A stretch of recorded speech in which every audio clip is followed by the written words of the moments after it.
everybody, how you doing? This is Gil at Gray Man Prepping here in the kitchen. And tell me if you can hear me good enough, or whether I have to figure out something else to do with the volume. So I'm going to be watching the chat here. Move over to the chat and say hi to everybody.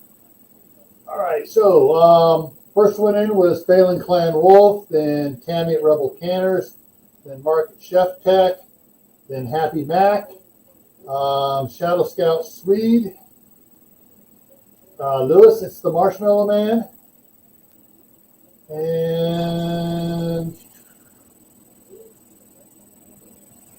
all right, so Lewis says you can hear me good. So basically what's going on, why I look so far away, is on the counter here, the far side of the counter over here, there's another step down little kids counter there, and some chairs for the kids. Then there's some walking space, and then there's the metal wire rack that the camera's mounted on up there. So I may turn the other camera around, turn that camera around a little bit so you can see it. All right. Shadow's been a member for 15 months. Cool. All right, so what I'm doing is I had a 10-pound chub of ground beef from Sam's Club, and I went and I put it in the crock pot here with 30 tablespoons of taco seasoning, because that's what the recipe called for. And so I cooked it up, and I put it in some jars and put it in the fridge. I'm going to try to do it on Wednesday, but I forgot my daughter was working on Wednesday. And so I had the grandkids over here, so no bueno on the doing it Wednesday. And so this thing just kept on getting pushed back. So today I'm doing it today. Now, Mark, Chef Tech, suggested that I get the jars out and put it in a thing of water, and it's this one right over here. And I had it in there at about 7 o'clock this morning, my time, which is 2.5 hours ago. And I had room temperature water, put the jars in there, turned the flame on it slowly so it heated it up. And then about a half hour ago, I put it into here with the water at the proper level. The jars are nice and warm and everything, and turned this on low, so it's been warming up. And it's if I try touching this, it's getting, so I can't really touch it. So it's almost time to put the lid on it. But going to do a little reading here. So the outside here, wait for it to cycle on here. The outside says it's at, I'm getting weird. All right, about 85 degrees. I think it's hotter than 85 because the shining makes it not work so good. So I'm going to aim it at the jars inside. I got 112 on the jars. So that's what the water in the jar. Let me just throw it straight down into the water, see what that does. Okay, the water's 133, 134 degrees. So that's just starting out here right now. And I'm going to go ahead and get this going. Put the lid on it here, right, as we get it up here set. All right, and then I'm going to turn the fire up.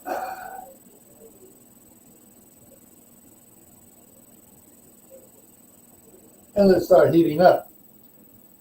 Now I wound up with from that 10-pound chub. I also added into the crock pot 2 quarts of beef broth, and so I wound up with 7-quart jars. I got 5 in here. I got 2 more in the fridge. After I'm done today and done with the live stream, and these all come out, I'm going to pick the other 2, put them in here, and then I've got 3 more quart jars I will fill up with just beef broth, And so I'll have another 5 jars of beef broth in here. I may just record that for a high-speed video later on. Take the weight off. Yes, thank you, Mark.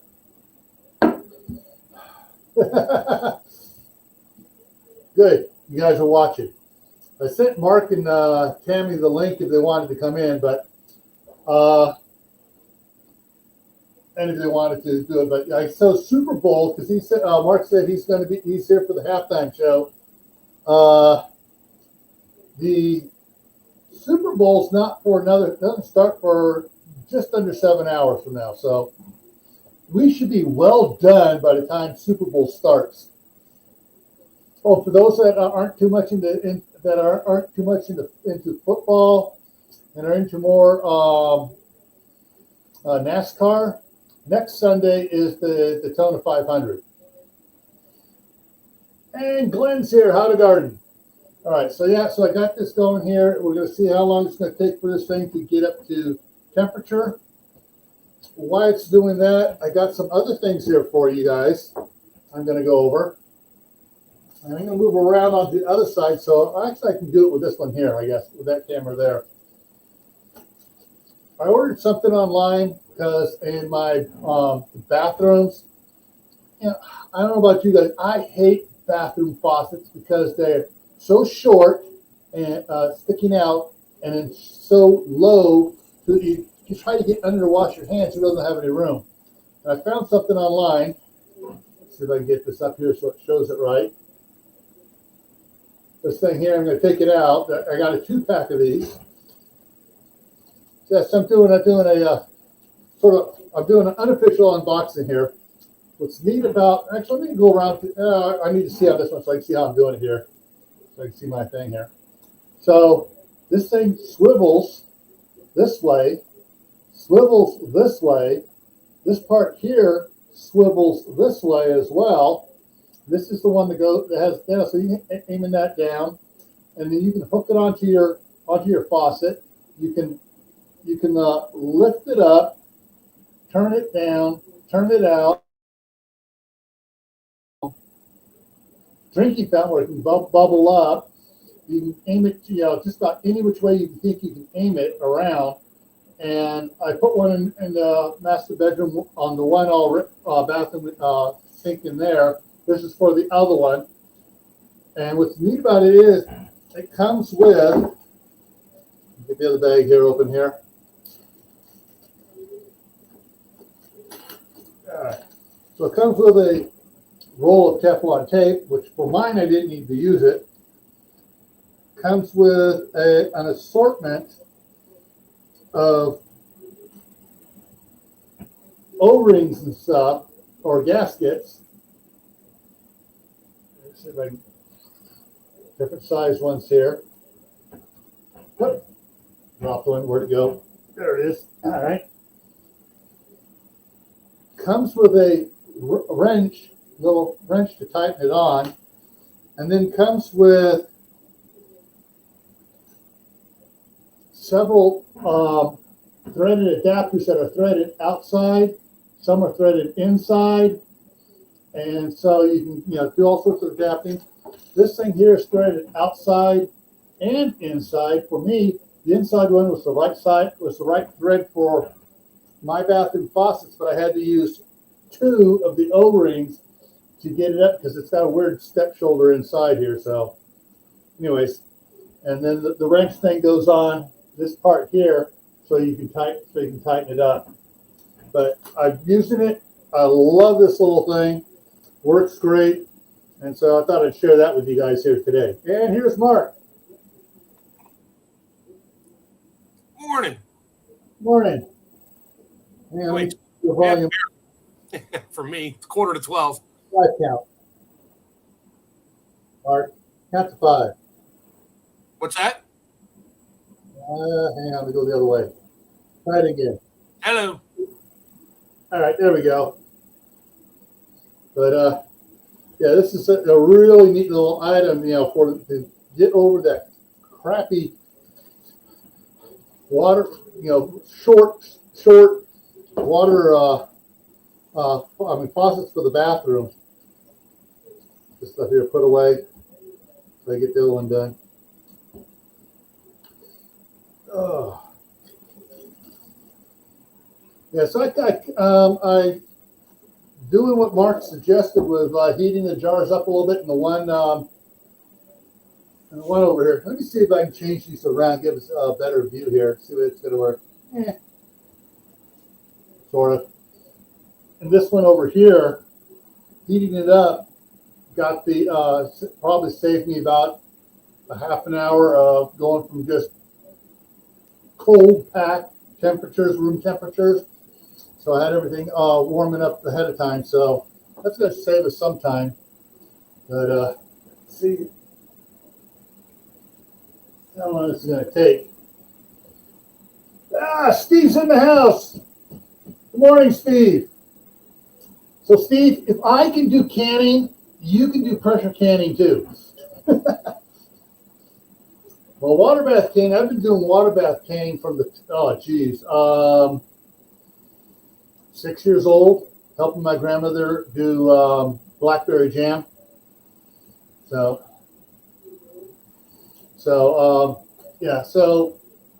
what I get, if I had more time to do it all day long, and I'll probably be doing this later on. I don't know if I will do a live stream on it. I may. It'll be a long, boring live stream.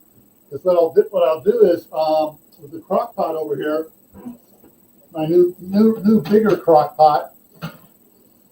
I can put 10 pounds in there of ground beef, and 2 quarts of beef broth and whatever seasonings I want to put in there with the meat, or none at all. And it takes about 4 hours with that much meat in there to cook it through out on high.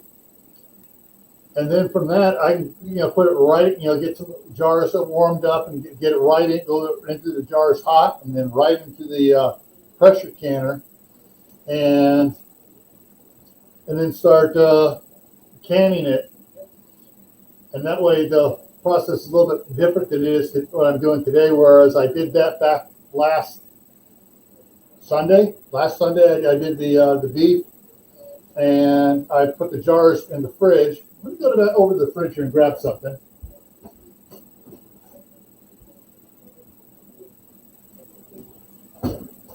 So I got 2 more jars here that are in the fridge. Do later with some beef broth.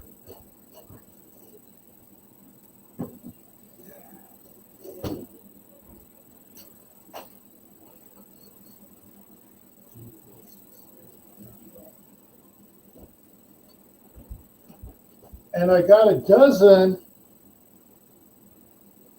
of these beef broth. This is fat-free, and it says for sodium content. Look at it. So there's it says there's 4 servings in here, and each serving size is so basically 4 cups in here. And sodium there's 800 milligrams of sodium per cup. See, that's rather salty, but they're discovering salt isn't bad for you. You need salt for your brain to work. Oh yeah, and fat. And fat, yeah. I think hot packing is my preferred method. So it's always a day job. I mean, I'll start cooking my stuff. I'll have my prep ready the night before, start getting everything cooked in a pot. And when it tastes the way I want it, I already have my pressure canner on the stove with water in the bottom, pretty much boiling or at a heavy simmer. So as I load my jars up, I put them right in the pot, and then it only takes like 20 minutes to come up to boil, to vent it out, and then let it vent for at least 10 minutes, depending on, if I forget about it for a few minutes, it doesn't hurt anything. And then throw the cap on there, bring it up to pressure, and let her fly for the time. Yeah. One of the things that I could do to save time, like you were saying, I could put it in the crock pot at night, put it on low, and in the morning, it's going to be done, ready to go into the jars. and then I can just, start canning in the morning. And Mother Earth Garden Club is here. Hey. Let's see here. Going back up. I'm using my laptop down here. Can't hardly see it because of because my name is in the way. So I got my laptop here on the counter. And so it's got that little 14-inch, or actually this is a 15-inch screen one. I don't have my big 32-inch one here to look at. So, but thanks to the Chrome settings makes the chat really big on the side here. So I can see four comments before it scrolls off.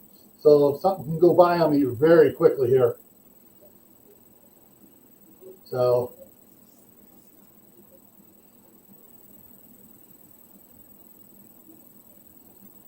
And just see what's going on there. The one thing I know, I put in the description 2 links.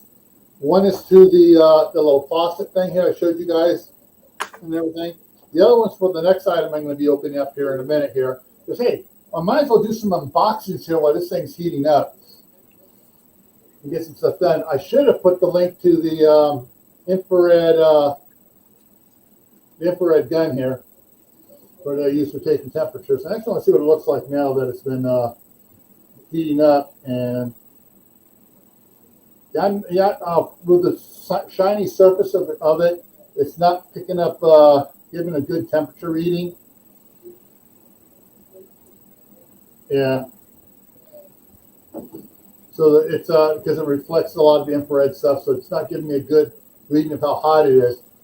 However, when I shined it down on the black top here of the surface here, just around it, I'm getting 157, 158.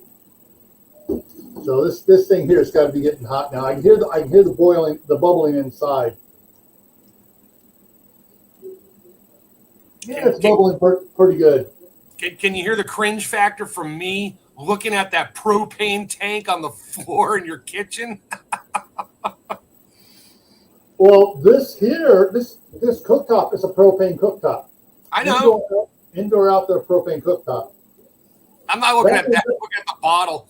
Well, that one there has just a little bit left in it. I didn't want to take a chance of it running out while I'm doing this, because that means I got to start the whole process over again. Okay.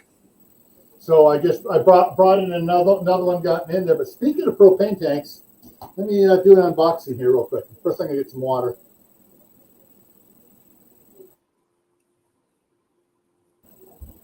Go over here.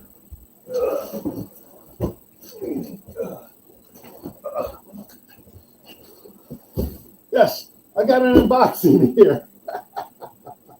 Oh, hang on. I just noticed it did.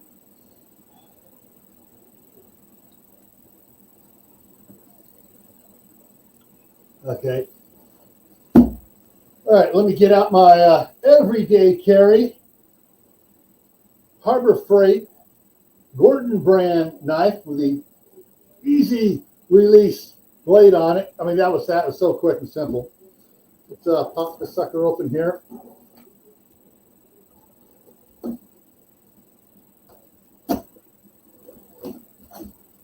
And what am I unboxing? The link to this is in the description on Amazon. Ugh, brand new one. Hang on a minute. I got to do this right. Everybody likes to see me toss the box. Now, when these come brand new, it has something on it. Let's see if I can put it up here so you can see it. I'll see if you can read what it says there. But it says on it, vacuum purged. And so if you buy one of these ones and it comes with a sticker vacuum purge on it, do not take the sticker off. Leave it on there until you fill it up the first time. When they fill it up the first time, tell them they have to do it a little different. They hook up the big hose connection. They leave the vent closed. You leave the vent closed. For the 30-pound one, they have to pump in about a gallon and a half of propane. Then they can open it up because you gotta equalize the purge, the vacuum in there, so it doesn't suck air in there. All right, because there's no air in there to start, so that's what you need to do for first fill only. So the 20-pound bottles take 1 gallon. The 30 takes a gallon and a half. The 40 pounds take 2 gallons, and the 100-pound takes 5 gallons. So that one is absolutely empty, nothing in there. And I see a little bit of steam. I see some steam coming out of the top here, and just spit some couple of bubbles. Water droplets out. Yeah, it's still condensing. The steam is condensing a little bit around the neck, and then it's just spitting bubbles out. Let it go. Yeah. You need that thing to have a nice jet of steam coming out consistently. Yeah. Then run 10 minutes. Don't start with, I see some steam and it's 10 minutes, because when you're venting, you are literally equalizing the temperatures of the food in the jars and in the canner. So when it pressures up, you don't have a mismatch of pressures, and then you wind up with siphoning and blowouts and that. Yeah. And there was something I was going to, what did I do with it? Dang it. Let me check. Here we go. This will work.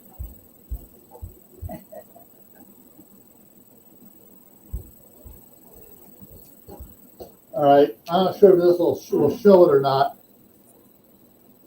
Nah. I was trying to.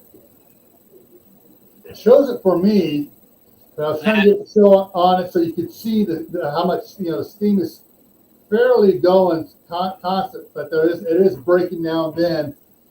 It's a jet, and it stops for a second, then it jets and jets and jets, and stops for a second. So give it about 10 minutes here, and the time is 9:57 according to my time here. It's actually a good jet of steam, or you're going to start your timer now because of some steam?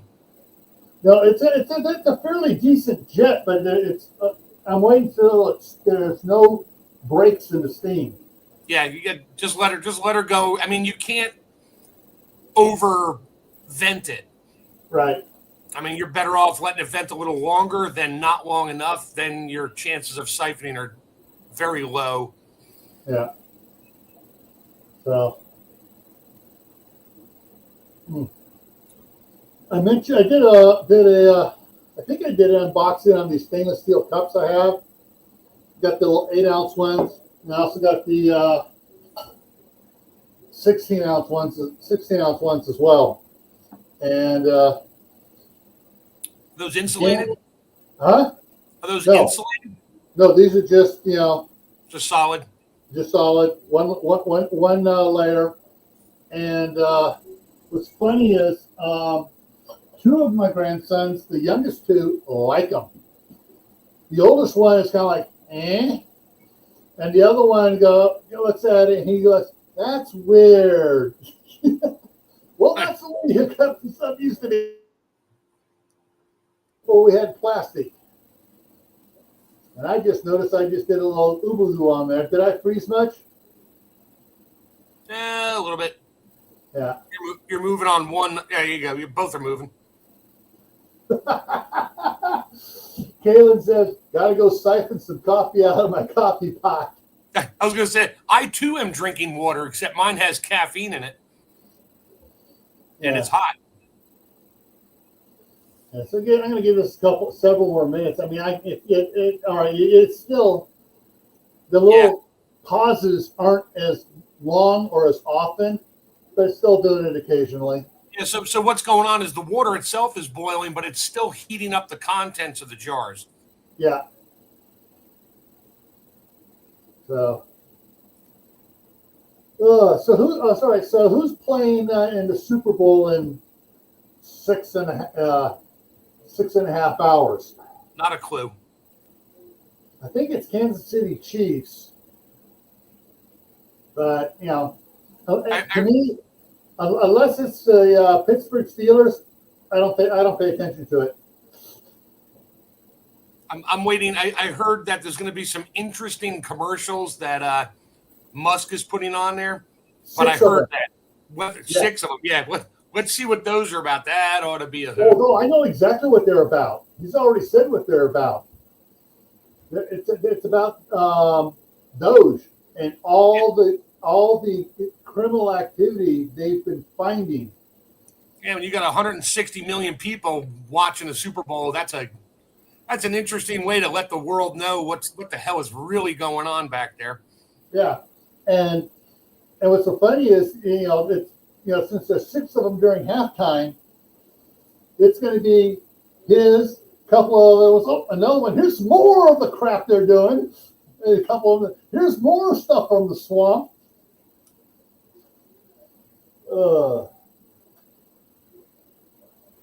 Interesting. I just got a pop-up for Maccabee Speeds is doing a premiere right now. And it says, I've done YouTube for 14 years.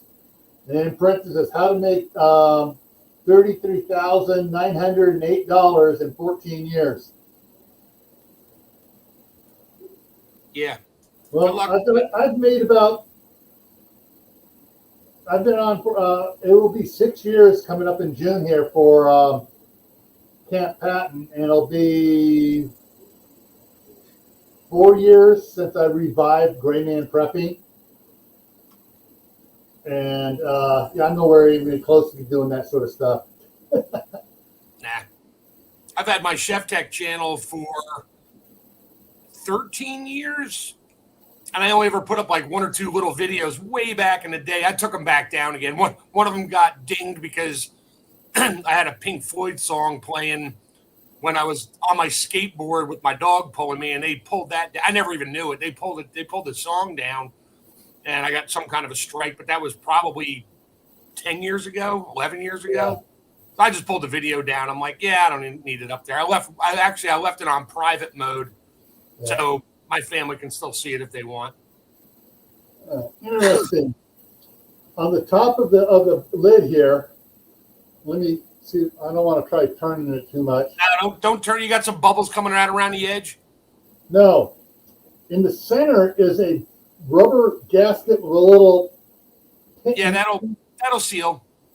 That'll seal up. Yeah, because there was a bubble in there, and it's still every now and then bubbles around it, but.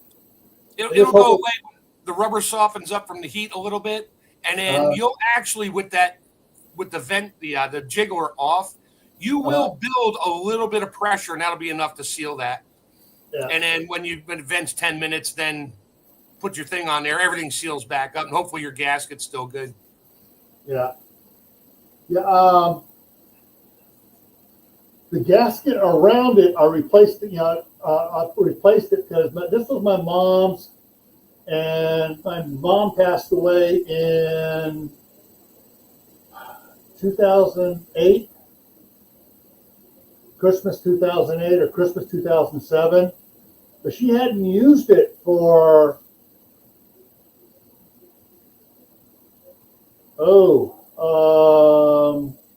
95. And then she used it as a pressure cooker, not as a canner. So so I replaced that gasket around it. I only started using my All-Americans for pressure cookers like 3 years ago. First time ever I threw in all my beef bones in that, and then pressure cooked them. Made bone broth really fast. It was great. Yes, you're very correct, Kaylin. This is the handle on this side here that I replaced. Because in being moved a couple of times, it got dropped, and this handle here broke. So I ordered a replacement handle from Presto, and I changed it out. And Tammy is back.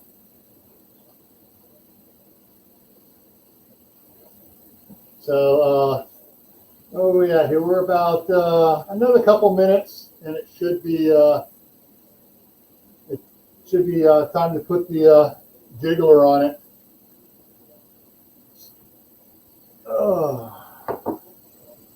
All right, Mark, I'm going to pick your brain. Hey. So I'm at 4,000 foot, I think. Ooh. That's a Tammy brain pick there. I think you need to be at 15 PSI. Well, that's what I got the 15 one here. I do have a 5, 10, 15 one sitting over there, but this is the 15 one on here. Yeah, pretty sure you're at 15 because you're up there. Yeah. I am at 900 feet here, so I just use 10. But when I use mine, the weight on there, the weight will jiggle, but it'll start to jiggle at like 10.5 to 11 psi. And I got brand new gauge on mine, all of them, and which is fine. You could be a little overpressure. It just means the temperature's a little bit hotter by like 8 degrees. All right. So Mother's Garden Club made some hand cream from tallow, olive oil, vitamin D oil, and cod liver oil. Cool. Yeah. What temperature does water boil at for you, Gil? I really haven't looked at it because generally I wind up getting a super heavy duty rolling boil when I'm doing noodles and stuff anyway. So. Right. Well, I mean, like in Colorado or Denver or whatever, it'll boil at about 180. So that's a lot higher than I am. All right, let me see if I can do. I'm gonna hopefully not screw things up here. Hey, Tammy, Tammy's on there. Tammy, what pressure should he be at 4,000 feet? Let me make sure of my elevation here. Bay Salt City in Idaho.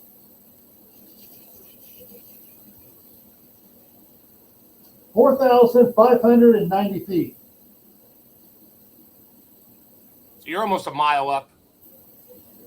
Your water probably boils at like 192 or something. Well, let me take actually probably closer to 185. Okay, what temperature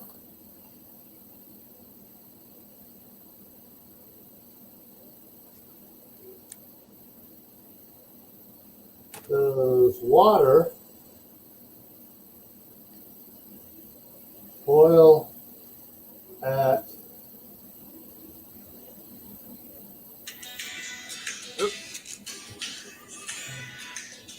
Fahrenheit? Hang on. At 4,590 feet.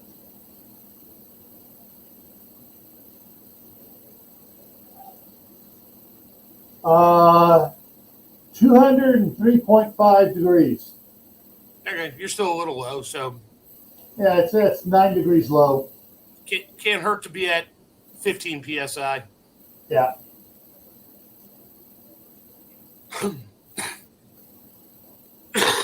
Checking out something here on the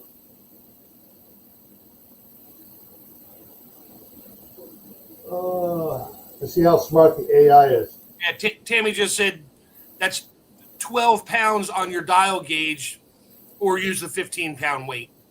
Yeah. So, which you could, if you're really good with your temperature control, you could put the 15-pound weight on there, bring it up to like 12.5 psi, and then stabilize your temperature. It won't jiggle, but it'll hold the pressure, and it'll keep you from using, water won't vaporize the steam and potentially lower your water level in the pot. That's how before they had the jiggler on there, and I still have a couple of those. It was the old little petcock vent where you lift it up on the handle. It was spring loaded. You lifted it up, let it vent. You just drop it down after you vented, and it literally doesn't vent any steam out. You just got to watch your pressure, and it had an overpressure. It was built in, so anything over 15 psi or something, it would blow off on you. But that was back. I mean, those are the older ones on the All Americans. I think even on some of the really old Prestos had that. All right. So the AI, the Google AI, I typed in how long to pressure can ground beef, and it says 75 minutes for pints, 90 minutes for quarts. Now I'm going to add to that because it says pressure time may vary depending on canner and altitude. So I'm going to add at 4590 feet elevation, and let's see what it says. Oh, the AI had a brain fart. It can't figure it out. But it did go to healthycanning.com.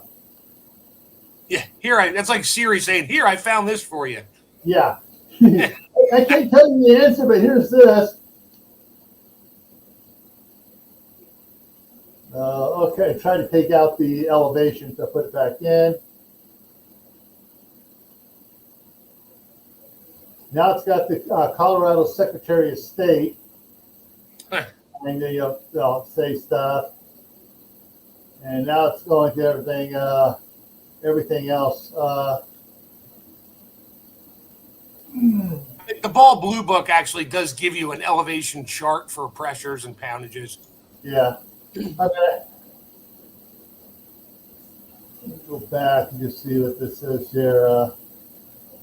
Go to the this one here, see what it says. So it says pressure canner altitude adjustments. And get rid of that stupid ad pop-up. Thank you. There you go. So I just pulled it up real quick for pictures. 1 to 1,000 feet is 10 pounds or 11 pounds on your dial gauge. And then 2,000 to 4,000 is 15 weighted gauge plus or 12 pounds on your dial. 4,001 to 6,000 is 13 pounds on your dial gauge. And then at 8,000 to 10,000 is 15. Yeah. Yeah, that's what it says on the gauge, but it's not saying there's an adjustment to the time. Oh, no, there is no adjustment to the time. That's what I say, 90 minutes at your elevation pressure. That's why that always says that. So you just need to know your elevation.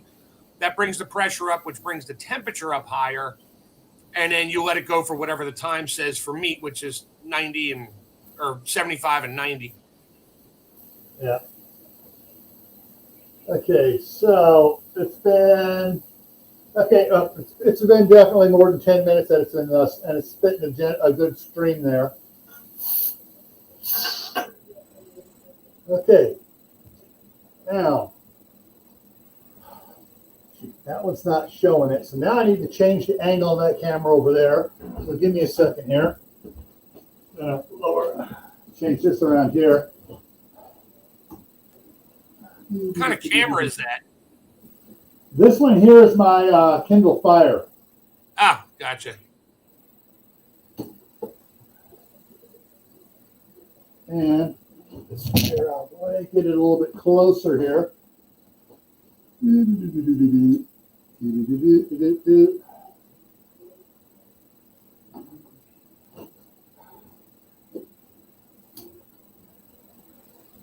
Yeah, I'm playing around with this here, so it's going to be wiggling and jiggling as I get it as close as I can to the. Don't heat it up too much.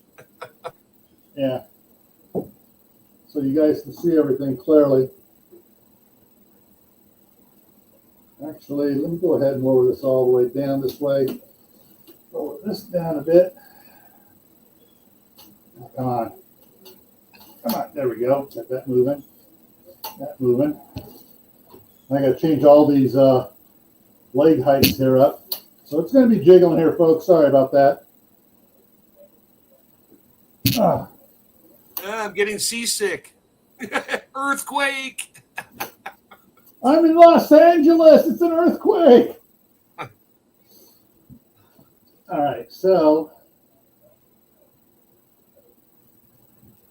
There you go. So it looks like you're at about 3.5, 4 PSI already. Yeah. So there you guys can see what the temperature is there. Pressure. Pressure, yeah, the temperature there. The temperature's at 203 to 205 degrees. Yeah, it does tell you pressure and temperature, but go by the pressure, not the temperature. Yeah. Well, we got that going there. And what's that? Yeah, this charger here, I got a different charger on this camera here, and it is, it's not charging as fast as this thing's using power. I'm already down to 78%, but it's been on since 8:30 as I was setting stuff up my time. So it's been on for an hour before I went live. So I'm going to try something over here. Tammy just posted out. The only time you adjust your time for canning is when you're water bath canning at elevations. Yeah. Because now, like if you do it in Denver, your water's boiling at 185 degrees, which would take significantly more time to make sure you killed bacteria. So good thing you didn't decide to water bath can today, because we'd be here until halfway through the Super Bowl. Yeah. It'd be the halftime show when I finish up.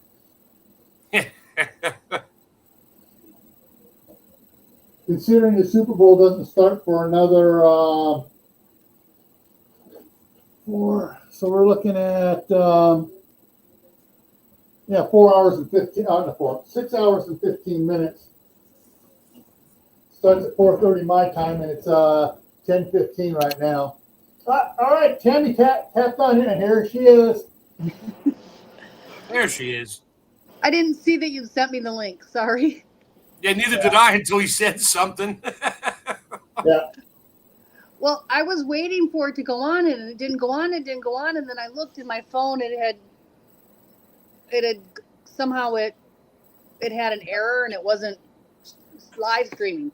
So then when I realized that, I came in. Yeah, let me see what this says here. See if I get a different the temperature reading on the outside here. See what it says here. Yeah, because the interesting. It jumps when I get to the steam on the canner here. Right, because of the shadow. It jumps up like 15 degrees. Then when I'm pointing it at the rest of the can, because the rest of the can is so shiny, right on there it's not shiny on the steam. Plus, there might be a tiny bit of steam coming out of there to make it read higher too. Yeah. Yeah, this gasket has been used. This is the second time this gasket's been used. I replaced the gasket when I did the cowboy beef stuff. Yeah. And that, let me go over here.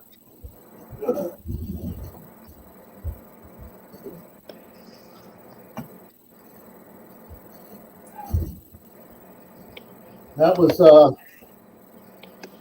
this thing here. These pints. Did that November 23. Did 13 of these pints.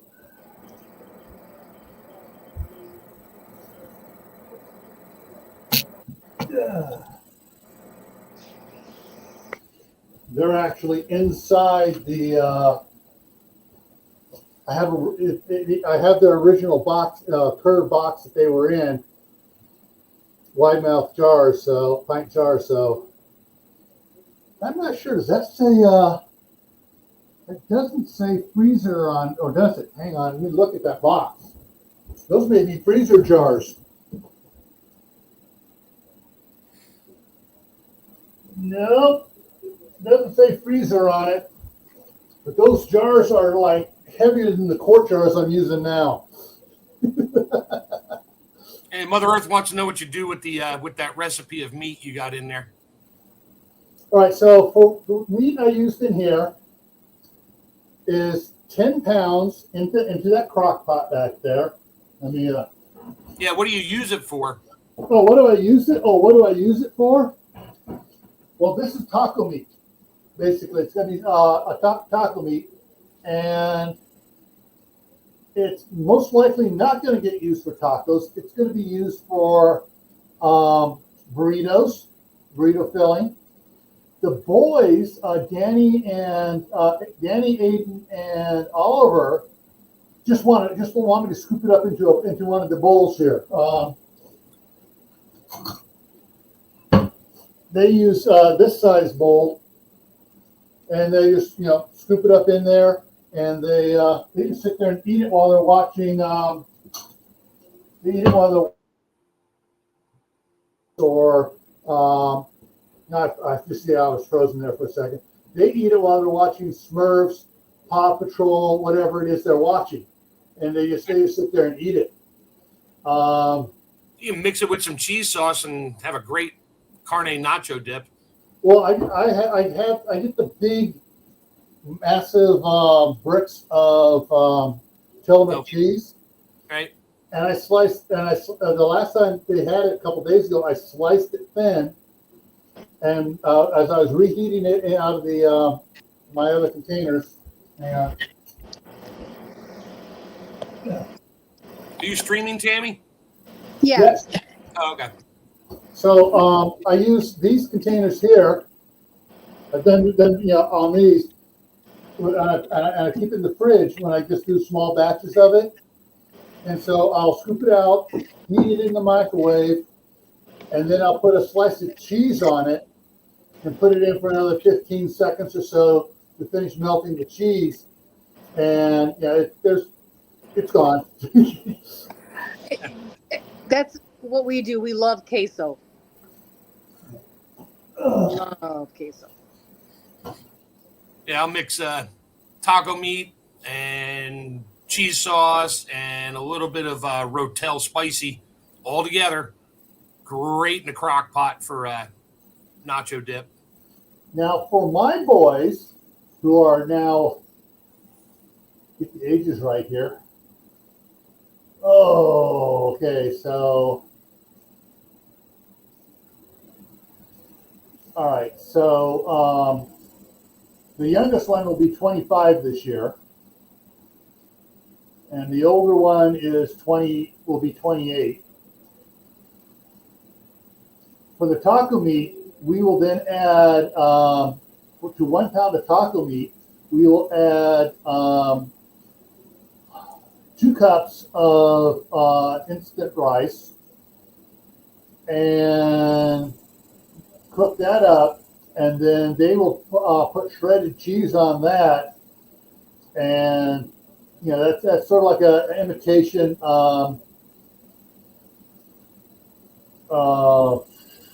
hamburger helper crunch cheesy enchilada. But we'll add for a pound of the mix. We'll also add a can of diced tomatoes to it. And they just absolutely love that stuff. Okay, we're up to temperature. Let me look at temperature here. Almost We're at it's sitting right on 15 right now. All right, well, as soon as it gets a little bit above 15, start turning your temperature down on the stove just a little bit at a time. Yeah. So it doesn't drop below 12. Yeah. Actually, you're almost at 16 now, so turn that down a little bit. Yeah. Trying to remember where it was the last time I did it. I found the perfect setting on my gas stove in the kitchen. That'll hold it. Don't play with that. I was just saying it was stuck. It wasn't wiggling at all. Now it's wiggling a little bit. There we go. Pressure is still 15 and a half. Yep. Just turn it down. Let it come back down slowly. 15 won't kill it. Yeah. But you can't shorten your time by doing that. No. Yeah. My wife started making when the boys started eating, and when my daughter was still at home too, before she went off to college, we were eating so much Hamburger Helper. And all of a sudden, the prices jumped on Hamburger Helper. So guess what my wife started doing? Make your own. She started figuring out recipes, finding the recipes, the cheater recipes to make it, or imitation recipes and making it. And she found out the boys just like it with, instead of all the stuff that's in the cheesy enchilada, just to make it like taco meat. And so she made her own taco mix. for quite a while, and then the price on the taco seasoning, the McCormick came back down, so she just started buying a bunch of that, and so she just mixes it with that now. So that's what I did. Because I asked her, what's the recipe for you make it? She goes, I gave up making it because the price came down and the cost of all the ingredients just about balanced out the same. So I make my own hamburger helper. I mean, if you want to call it that. yeah. And whatever noodles I want, I've done hamburger help my own with like shells, ziti, all that, and then I just add the cheese and all my flavorings, just the way I like it. I mean, hamburger helper's great out of a box. But I make my own hamburger helper. We like the cheeseburger mac and the cheesy enchilada are our two favorites. Yeah, cheeseburger mac is that's pretty much the only one we like. And then I still make my own taco seasoning, but I go to the Amish store and buy the spices in bulk. So it's a lot cheaper for me to do it still, even after the prices came down with the taco seasoning. I can go to Gordon Foods and get like a pint of the taco seasoning, but I can still make it cheaper if I get the spices in bulk. Oh yeah, I make my own rice-a-roni. I mean, I just take a pack of vermicelli, put it in the Ziploc bag, and just smash the crap out of it. So I got little short pieces, medium pieces. Throw my rice, throw it all in a pot like I did before with butter, and until the vermicelli starts to brown. Add my water, and then whatever. Usually my water is chicken broth, parsley, some salt, and a couple other flavors. I think I have like a pinch of turmeric in mine. You can't really taste it, but it changes its flavor, and you can't really smell it. And a couple other things, because they won't tell you what's on the season packet. They just said, seasonings. And it's mostly sodium and all kinds of other things in there. 90% MSG, which is not good for you. That's why I make my own. Yep. And I'll throw in, so I'll make my rice-a-roni. I'll actually dice up chicken breast pieces, throw them in the pan while I'm browning everything else. And then when I add my water, I throw a can of corn in there. So it's a whole meal ready to go. It's got the chicken, the corn, and the rice, and the noodles, and Okay, so my last adjustment, it was up to 16 and a quarter, and Jiggler was starting to do stuff. I did another adjustment, and it now seems to be riding at 15 and a half. Yeah, take it down a tiny bit more. Yeah. The jiggler and the dial are going to be off by 1 degree every time. Yeah. So your jiggler, if you have the 15-pound weight on, your jiggler probably will not jiggle until it gets past that, which is at 16 on your dial. Yeah.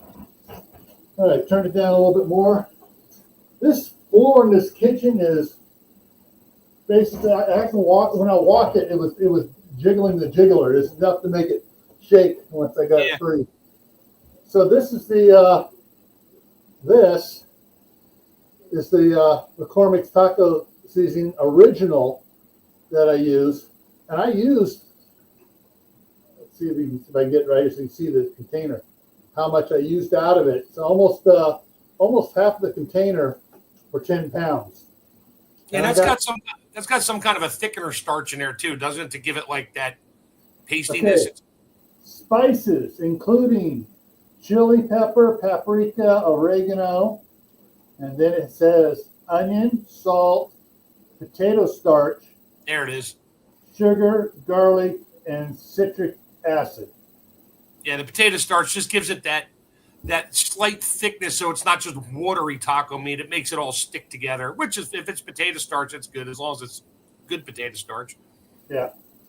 And Tammy knows lots about potato starch. She has lots of it settled in the bottom of those hundreds of jars she has. Yes, I do. I could probably do a potato starch factory if I had a freeze dryer right now. All right, some other this is the spice I put in here this time. Sometimes I'll play around with it if I'm doing a couple, 1 or 2 pounds, and I'm actually using the cast iron frying pan, which are, hang on. So I got 3 cast iron frying pans, and that big one is a 24-inch pan. Nice. Those other two inside of it are 18-inch pans. Yes, hang on, let's put this. Okay. Yeah, you're good. There we go. So that's sitting right on 15 now. Yep. You can take it down a tiny bit. Just do a tiny bit at a time. When it starts to get near 12, like 13, that's when you turn it back. If it's still continually going down slowly, just turn it up a tiny bit so it starts to stabilize. That touch may drop it down to 14 or 13. I may need to touch it back up.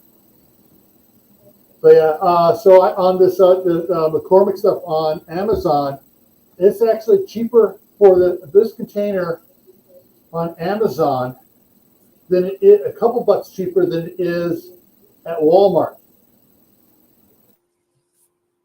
Yeah. Hey, Mother Earth, you're asking what spice do you use? Is that for homemade hamburger helper or for taco meat? Yeah. Probably for hamburger helper.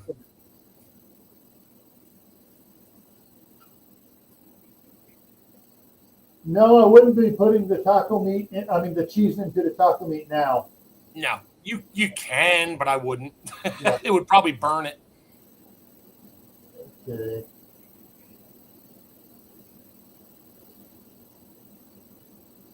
That was weird.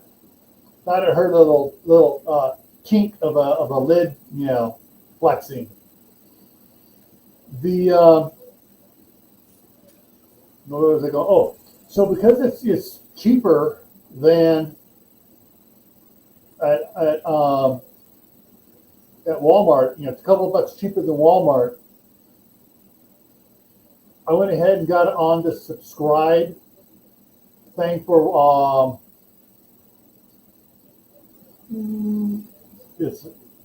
I go over to that camera. I got on the subscribes for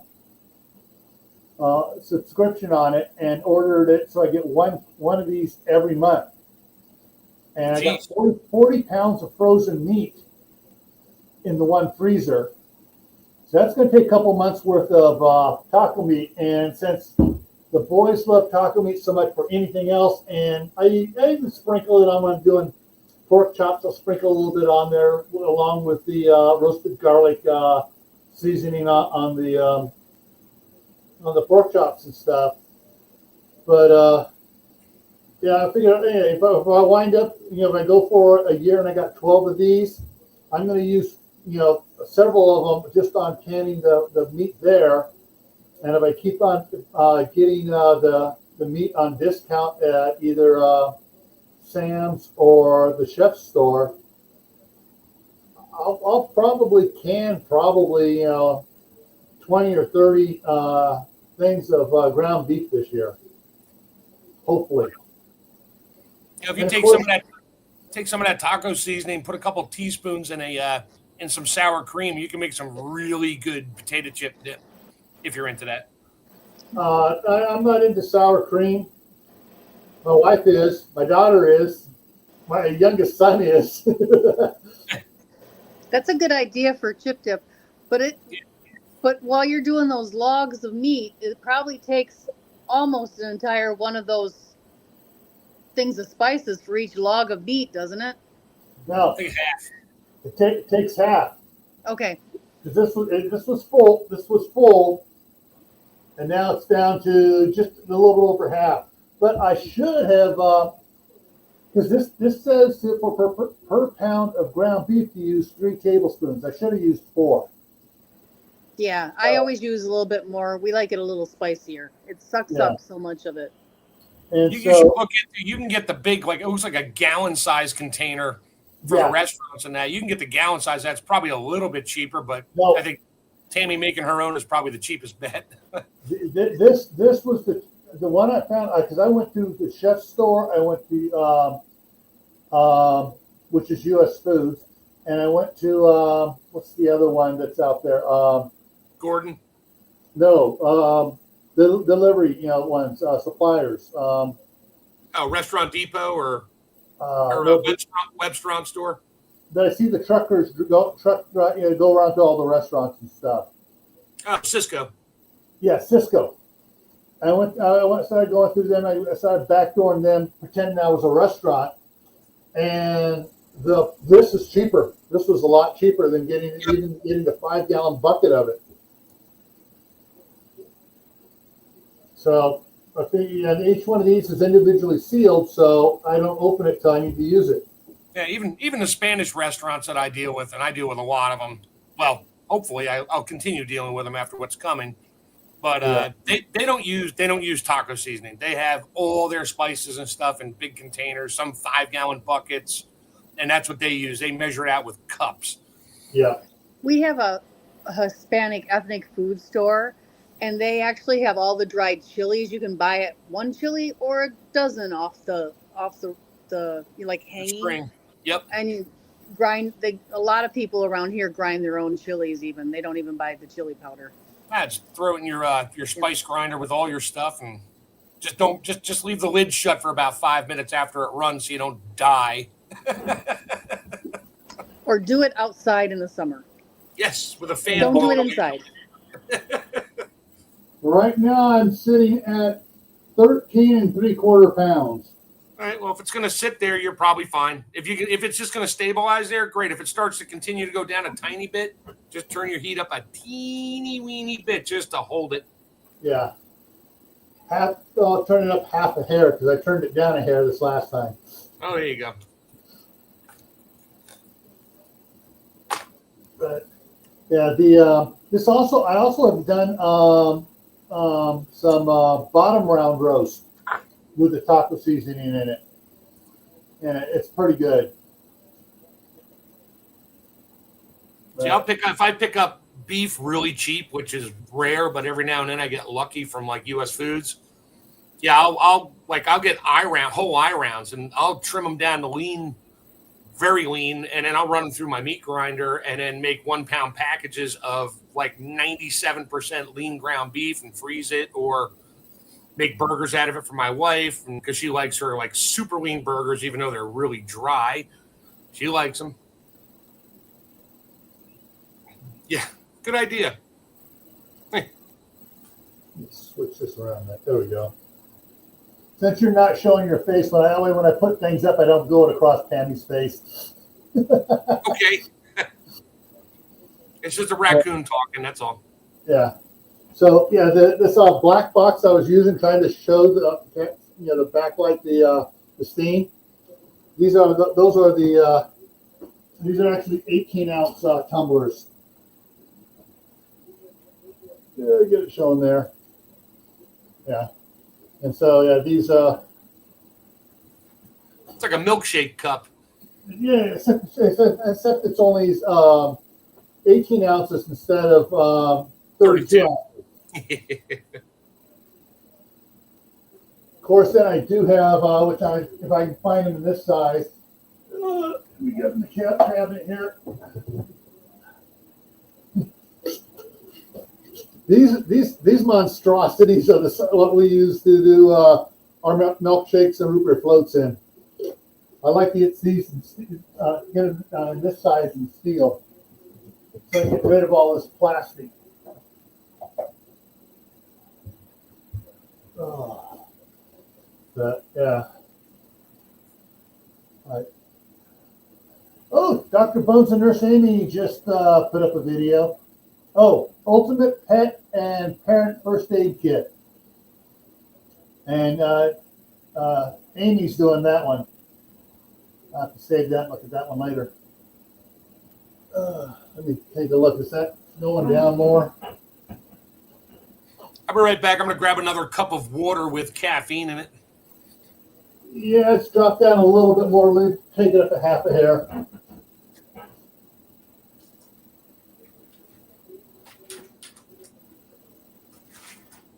There, up a half hair.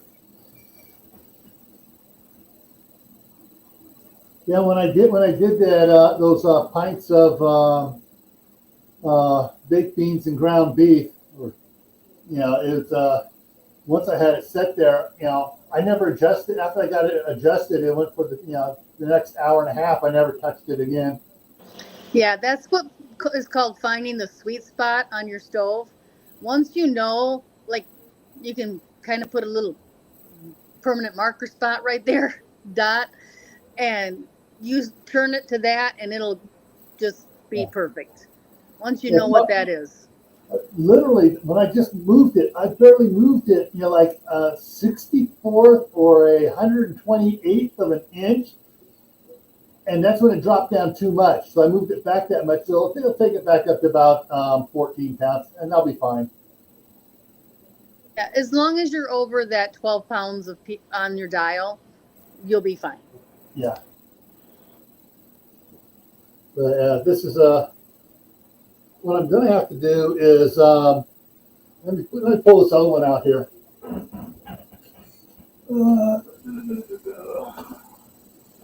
Move stuff around here.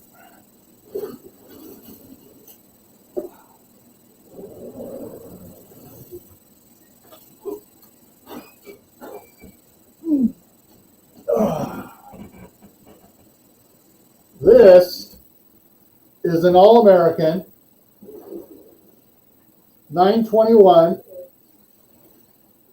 that was gifted to my wife from Wayne Ernstrom. His wife, Clarinita, passed away a few years ago.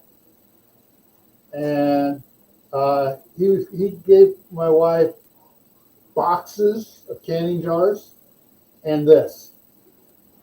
And what a blessing. Wayne has moved to he moved to Utah where his sons are at. And so, this thing here, I probably need to really, scour it clean. Open this up here. Even around I need to clean on the top around the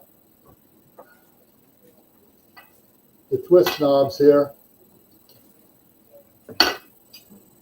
Oh, come on. There we go. Hey, Tammy.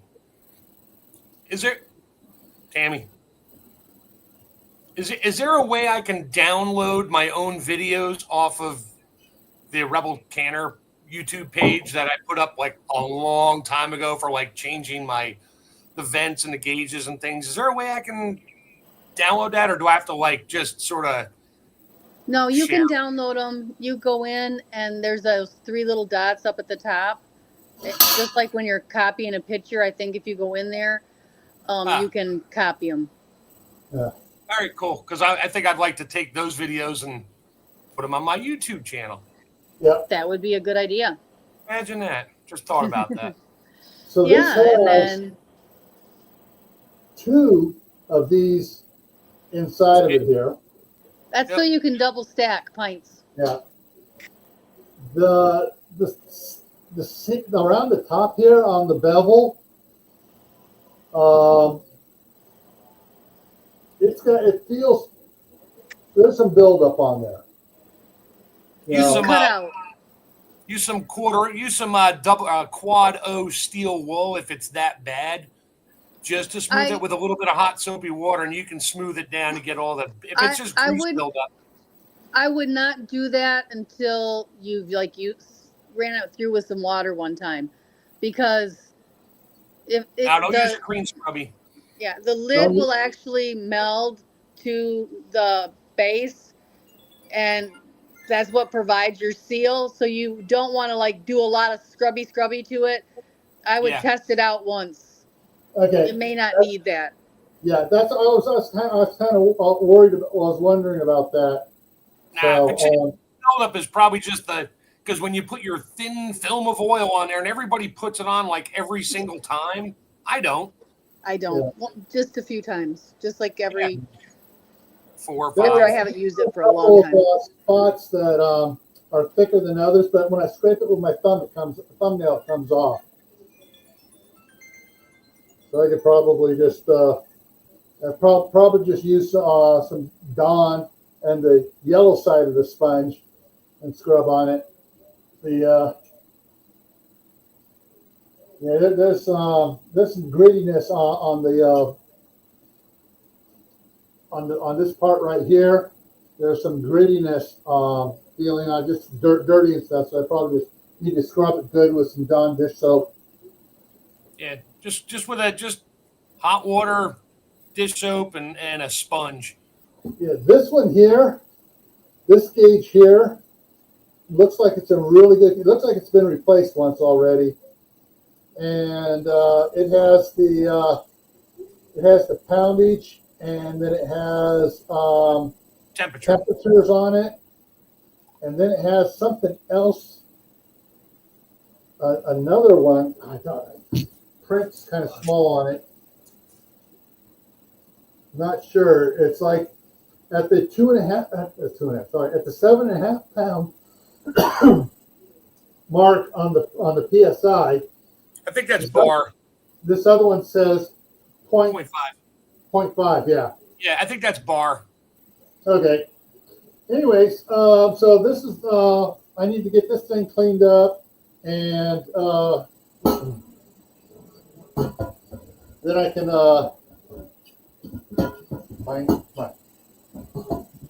which one does that need to go in? I'm trying to figure out. Look for the little. Yeah, you look for the little notch on the lid and the little notch on the pot, and when you rotate it, they line up. Yeah, this has a little L bracket screwed on and hanging down. Well, that's just a safety bracket. Yeah. It also works great when you take the lid off when you're done. You rotate the lid counterclockwise, lift the lid up, and then rotate it a little bit clockwise, and it'll sit on those little feet just to let the steam out a little slower, so you don't start siphoning out of the pot. Yeah. Anyway, so this is going to be one of my. Oh, I almost forgot to put it back in. This has in it. There you go. The book for it. So. Ooh, you need to scan that. Yeah. I know a great place you could scan it to. Rebel Canner's Facebook page. No. That's what I was thinking. Good idea. Yes. Yeah, it'll be if I remember to take it into Idaho Falls to the UPS store. I can get them to scan it as a PDF there, and then I'll be loading it to your Facebook page, both of my Facebook page, actually all three of my Facebook pages. All right, come on, there we go. So here's a trick I taught myself when you're putting those lids on. It says, oh, just equally tighten your turnbuckles. Well, that's all fine and dandy, but if your turnbuckles aren't perfectly straight, it's cockeyed. So I actually found a plastic chopstick that we had in a drawer buried somewhere. The space was almost perfect on the square part of the handle. I just run it around the edge of the lid just to make sure it's pretty square. Or if you're really good at eyeballing it, you just want to make sure the gap between the lid and the pot is pretty close to the same in all directions before you start cranking down your buckles. And if you're doing a video, make sure you do them opposite as you go.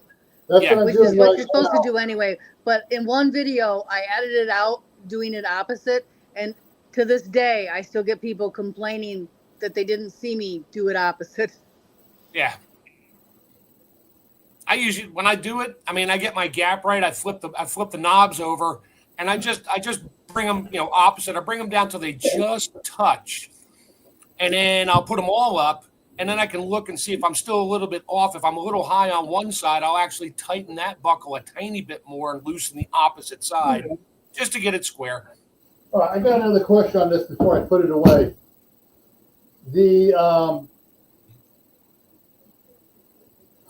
You can see it. Hang on, let me get it so I can zoom in on my question point here. Earthquake time. Okay. That's the peck. So that's what I was talking about earlier. Tammy knows that is just a vent. So when you flip it down, I've changed all mine. I still kept the old ones, but I put a pin and a weight on it instead of that. It's an 1/8-inch pipe thread. But you leave that open while you're bringing it up to temperature, and then you let it vent 10 minutes. Then you just flip the little knob down. Over time, those springs can get weak. Yeah. It's a peacock. Yeah. And I actually like those better because they're quiet. It doesn't make the sound of the jiggle. So right, and I you actually I like love that the better. sound of a jiggler. you just gotta watch your gauge. Hey, Because I also love the sound of a steam engine too. yeah, well, Yeah, I mean, so hey, to me, it's like it just reminds me of Casey Jones going down the track. go get one of those plastic kazoo things with the little paper that comes out and stick that on top. So when it gets up to pressure, it just goes. Ring. All right, there's another thing on here too. So now that I've got turned for that. Yes, it's your pressure relief button. That's the emergency getaway because you forgot to turn it down. It'll blow out and all your contents will hit the ceiling. Yeah. Really fast. Good luck. They won't hit the ceiling. No, not the lid. Not the lid. The steam. Just the pressure It will relief. just be steam. It should not. You should not have broken a jar before that pops. It won't be any contents. Just some steam. When he's saying the ceiling, he probably meant the top of inside top. No, I did not mean the top of the lid. No, don't even go there. Yeah, you want to see Tama get angry? Just bring up that picture. Oh yeah. Look, this is why you don't pressure can. Look at this lid jammed in my ceiling and ripped half my stove bed off. My glass top is smashed. Yeah, whatever, dude. No, I was thinking you meant that the stuff inside was on the inside of the lid, not the ceiling. If you like when you're done, when your time is up at your pressure, and I saw one YouTube channel do this a long time ago. They're like, it's done. They pulled the weight off to let the pressure out quick. I'm like, what are you doing? And yeah, when she opened it up, she had a bunch of jars that siphoned out really fast inside. And that's why I'm thinking if that thing drops off, your pressure will drop so quick, you'll siphon stuff out and some of the contents will be coming out with the steam and boiling over and shooting stuff all over your kitchen. Don't do that. Oh. Plus, that's a really high risk for getting burned. So never, ever touch the jiggler until the pressure, or the peacock, until the pressure has come completely down to zero. Yeah, totally different than the small Revereware pressure cooker our moms had, where when she's cooking something in it and it's done, she picked the whole pot up and ran cool water over the base of it to drop the pressure down so she could open it and serve dinner. Oh, my mom did that all the time. She cooked meatloaf in a pressure cooker, so let's go with that. Yeah. Okay, so do not try what Mark just said at home. No. Disclaimer, do not do that. I don't do it. I never do it. I let my pressure come down. So one of the things I got, that's for the president. This is the multiple level. Yeah, the weights. Yeah. So I got this for if I need less than 10 pounds or less than 15 pounds. So I took my my All-American weight, has 3 holes in it, going side to front to back, not up and down. And because I always use 10 psi, so there's a hole on the top of where the 10 psi is. I use a piece of cotton twine, and I ran it through there, and I leave it nice and loose. It's tied to my handle, so when I'm storing it, I don't lose the weight, and it doesn't affect the pressure. If it affects it, it affects it 1/10 of a psi with the tiny extra weight on there on the 10-pound mark, on the 10-pound weight. But that way, and then it perfectly wedges between my gauge and the handle, so I can flip my lid over when I store it, and the weight's not dangling down there, and I don't lose parts. Yeah.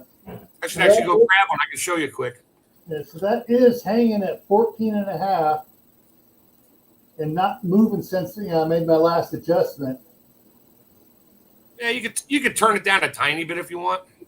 I don't know. When I moved a hair, it started dropping down towards 12. So I figured, hey, it's not that much gas, and it's that, but does it only jiggle? Why not the polka? Jiggle, jiggle, jiggle, jiggle, jiggle. That's that little plastic dancing hula girl on your dashboard of your truck going down the road, doing the dancing thing the whole time. All right, Tammy, got a question in here. I don't know if you can see it. From Cast Iron with Honey Badger. It says, are you talking about putting oil on the pressure cooker gasket? If so, No. what kind?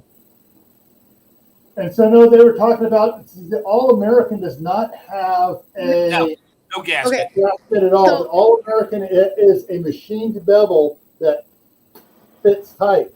Yeah. And they were So talking about putting oil on the- that. The rubber gasket is actually a petroleum type product.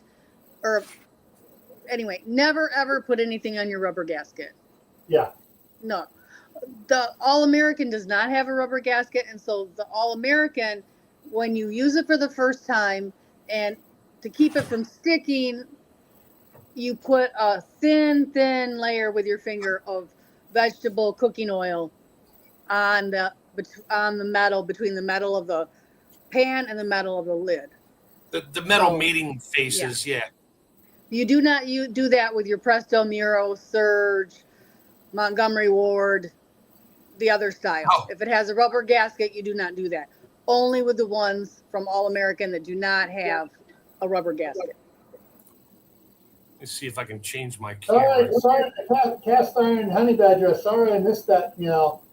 I didn't the chat. I was scrolling back. I got a very limited view of my chat, and I was scrolling back up, checking things out to see what's I have to spot it.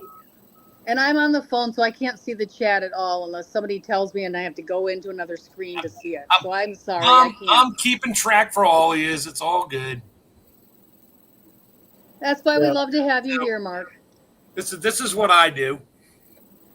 The my 10 pound is, you can't really see it on the bottom there. Yeah. So, but I put a piece of twine through it, so when I'm not using it, It actually- get lost. it actually wedges right there. It's not super tight, but it's enough to keep it from flopping around and smacking your gauge, because I store my lid upside down on my canner so the gauge doesn't get busted off. Yeah. So, and this is the mating we're talking about here, is if you can see right here, there's like a little line there. That's exactly where this thing mates against the other one when you crank it down. So you just need a real thin film of oil there, like one time. And I can feel, Gil was saying he can feel some buildup there. Yeah, I have some buildup there, not much. Just leave it. Once you crank it down, it gets hot, it's not going to leak. It's It's like sort of the same principle as seasoning your cast iron. Yeah. Although aluminum won't rust, which we're good with. Yeah. It's sort of like putting a hydraulic pump together. We put a special grease on there. As we tighten everything down, it seals up around the gaskets and everything else to seal it so it doesn't leak. Assembly lube. Yeah. Although I wouldn't use motor oil on you could. It's not going to get in your food, but I wouldn't use motor oil. You can use mineral oil. You can use olive oil. Olive oil. Well, I'm trying to purge all vegetable oil from both properties. Well, if you have vegetable oil, I'm not cooking with it. It's just to put on the mating surfaces, and it doesn't get in your food. So yeah, I guess maybe heating it will plasticize it and make it difficult to deal with. But or put off some of the chemicals that are still in it. Put them off as vapors and out the outside seam. You're like, okay. ooh. Just don't breathe any of that diesel exhaust from your tractor, and we're good. Ever. Looks like you're still sitting at like 14.8 psi on your gauge there. Yeah, and we got what time? It was about quarter after when I put the. You didn't set a timer when it hit pressure. Well, I was looking at it. It was between. It was 12 after when I noticed and I let it still put it out. So I guess it was about 13 after 10. So that will make 90 minutes. We'll make that at. So I have another 30 minutes to go. Hold on, I'm going back in time here on the live feed and see when your gauge hit, and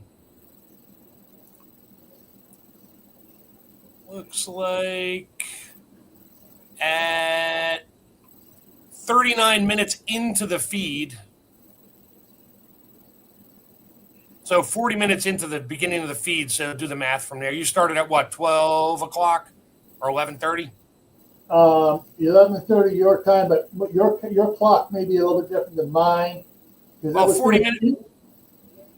It was definitely at least 12 minutes when I noticed, oh, wow, okay. And I started looking at it again, Justin, and then I put it on. So, yeah, if I go a couple minutes over, it ain't going to matter. It's going No, over's fine. Under. Yeah. Better to go over than to go under. Yeah. So if I run it for another 40, if I run it from now, if I run it 45 minutes from now, that's going to put like 2 minutes over or so. So that's not, that's good. Yep. Yeah. Well, I'm going to do a little something else here for you guys while we're waiting for this 45 minutes. I'm going to go take a look at this camera here and go look at the indoor garden.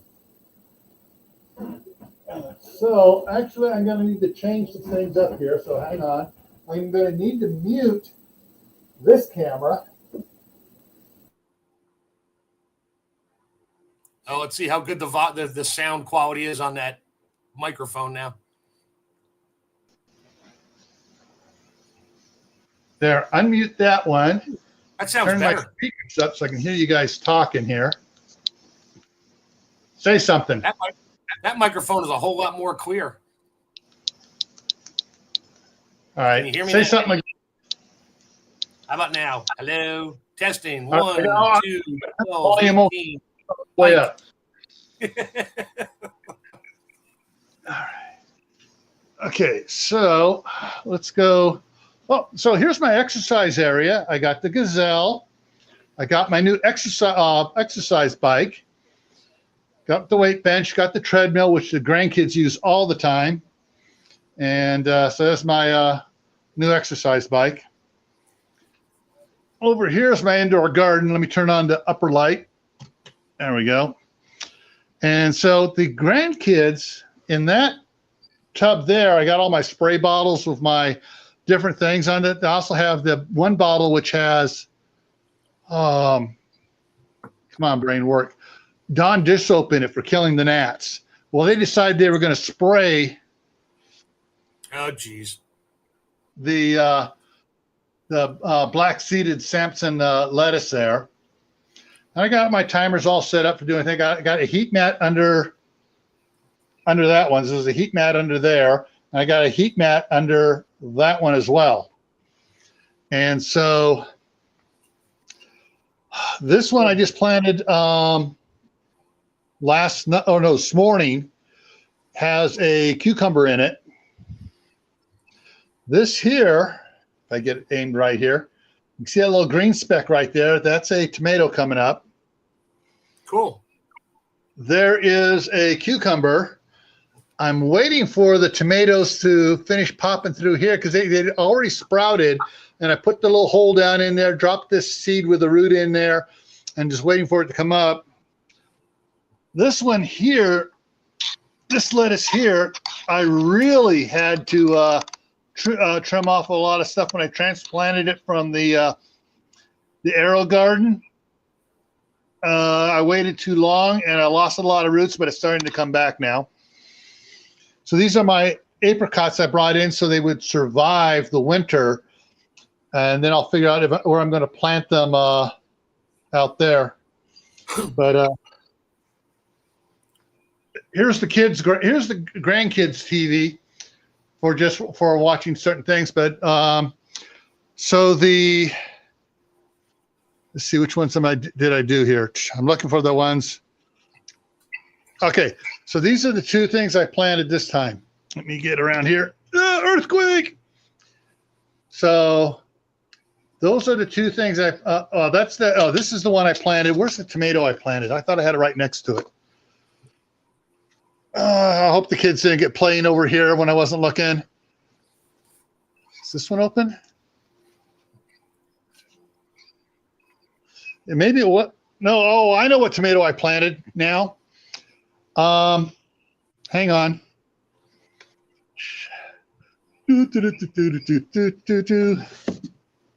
Where'd I put it? Shoot. I got sunflower seeds, all sorts of stuff here going on. Got my miracle, not miracle, oozy thing growing there. Dang. Anyways, there was some cherry tomato seeds is what I planted. Did I put those over here? I have a little plastic envelope that my wife sent me, and that's what I planted out of. I got more seeds up here. Nope, not up here. Got this is some of the Grand Rapids lettuce that I harvested this last fall. And then I got this is Swiss chard that my wife harvested, and then rainbow chard that she harvested. I don't know what happened. What I did with that little seed packet. Anyways, yeah. So I got cucumbers. And then I got cherry tomatoes coming up in the three of those there, three of these here. And when they get bigger, I got big pots out there to bring inside, and I will plant cherry tomatoes in those. This tree here, I'm not sure if I don't know. It may still be surviving. That one there still has greenery, green in the bark when I look at it. But yeah, I may see what I can do. But I'm going to put one of them down here. This one here, tree down here. This thing here, I can't find anything green on it, so I will plant the one cucumber down in here, and I'll hang grow lights up under the table here, and I'll just let the cucumber grow all over the floor. But yeah, so that's what I'm not doing as much as I want to do for the indoor garden this year. But I do have some things starting to go along. I think the only pepper I'm going to grow this year is going to be jalapenos, because I'm really low on cowboy candy, and I hate buying jalapenos at the store. Even though I got a couple of farm markets around, but I know for a fact that even those guys spray. So. It started going up, had a fluctuation here.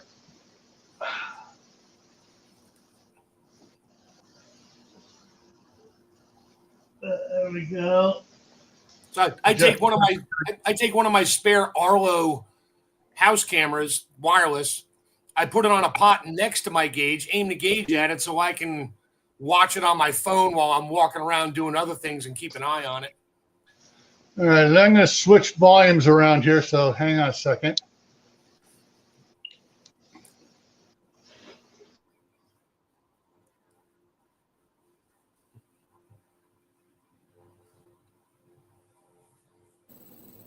There we go. Now I'm back on the other one here. Yeah, I did the adjustment just another hair down again, so. Yeah, you're a little bit of 15 there. Yeah. When I did that stuff back in about a year and a half ago, the baked beans and ground beef, it was riding at 15.5 the entire time. Yeah, can't hurt it. Yeah. I mean, I didn't, once I had it set, I never had to adjust it. It stayed at 15.5. Maybe 14.5 to 15.5, and it just did its own thing up and down by itself for that time period. It's like, okay, all right.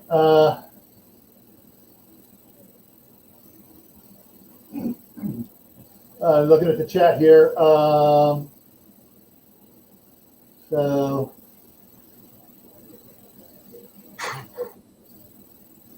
Free membership with your Medicare Advantage. Planted the YMCA. Okay. Yeah. I'm not a morning person here. Well, this morning, let's see. I woke up at 3 o'clock. went back to sleep. Then I woke up at 6:30, came in here and started, pulled the jars out, set them on the counter here. Put water in the one pot.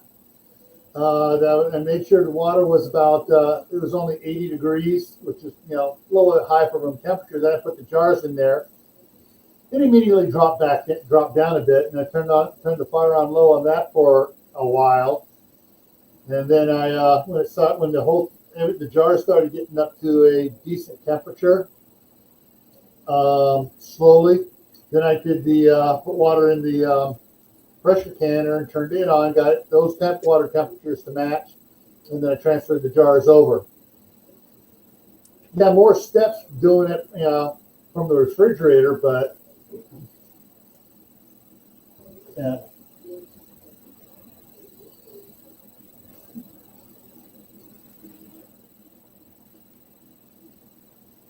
Okay, so she's going to do onion seeds tomorrow. Was going to do still too early for most of the garden plants. Yeah. When my wife comes up here, so one of the things I'm going to put pressure on her with a lot of please, we need to do this now, please, please, please, is to put in a greenhouse. And if she goes for the Wallapini and we, go ahead and do that, then that'll be a year-round greenhouse out there. And I will put a wood-burning stove in it, a small one, to help heat it, when it gets really cold outside, to keep anything in there from freezing. But we'll also do get the 6-inch flexible drain pipe without the holes in it, and run about 200 feet of it around the yard down about 10 feet. And then that way, we're bringing up, keeping 60 some odd temperature air coming up into it. And if I need to, then I can do the wood burning stove to heat it up a little bit more. Of course, that'll also work great in the summertime for cooling it down when it gets too hot. And you can try to keep it cool in there as well. The pipe, not the stove.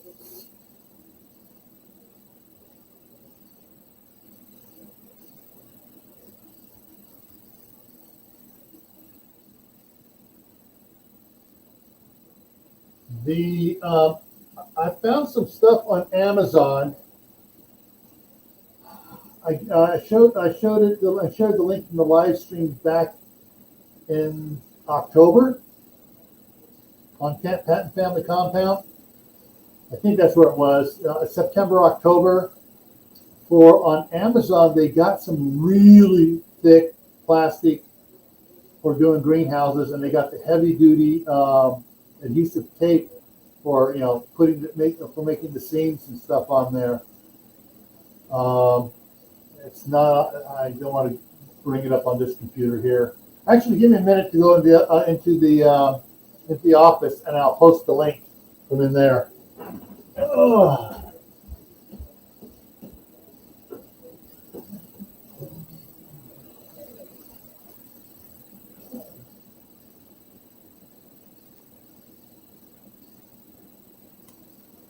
It's like watching water boil. Nobody's talking, just watching the pot boil.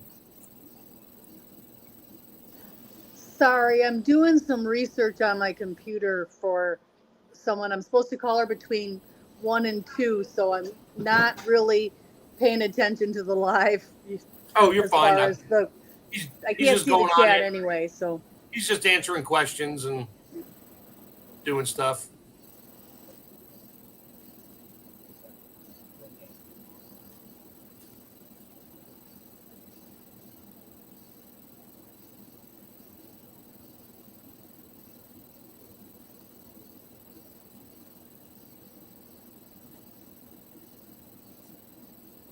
I think I'm going to take my laptop in the kitchen so I can make something to eat because I'm starving watching everybody do all this food stuff.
Okay, so those are the links for the 10 mil tape, the 10 mil tarp, and then this I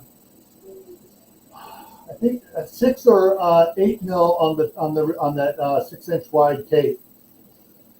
But yeah, those are. Yeah, I had a bunch of others saved on my wish list of 6 mil greenhouse, but when I found that 10 mil, it's like, okay, I'm adding that there, and that comes and goes as being available.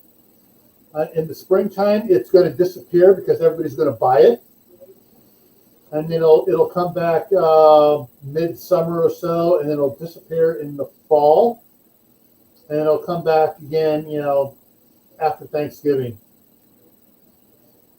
But they'll get it back in stock. But yeah, that's what we want to use to make our wallopini is do a double layer of that 10 mil, so we actually have a buffer area between to help insulate the greenhouse.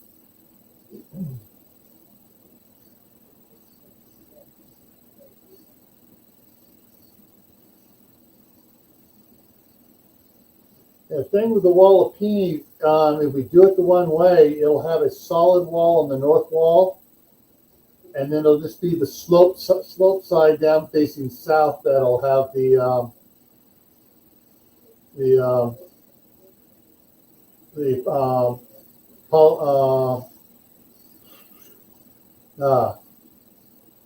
sheeting, the plastic sheeting, the polypropylene sheeting.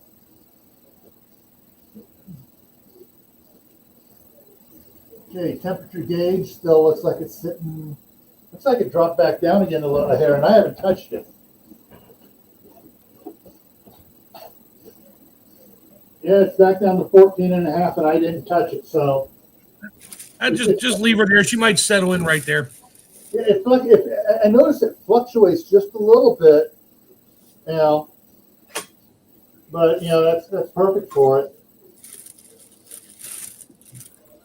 Once we get a real natural gas stove in here, then this cooktop here, this indoor-outdoor cooktop, will go out into the shop until summer canning. Then it'll go out underneath the patio cover out here, and we'll can outdoors during the summertime and not heat up the house.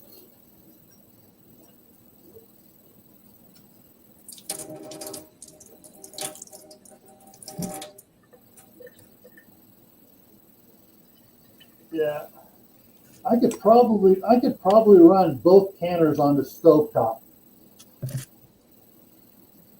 Oh, probably. Because the other pot on here is wider than the this one here is, and if I put it over where it's supposed to be, center it. Yeah, there's a good 3-inch gap between them. I could probably separate them a little bit more, get a 4-inch gap between pots. So,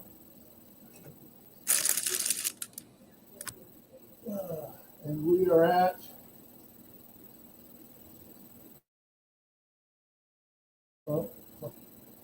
25 more minutes to go about.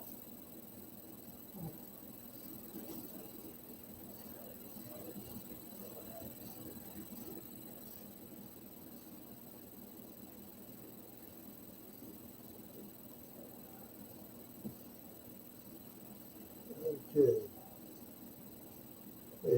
Let me go check. I got one more thing to check over here just to see if I'm going to get invaded here shortly.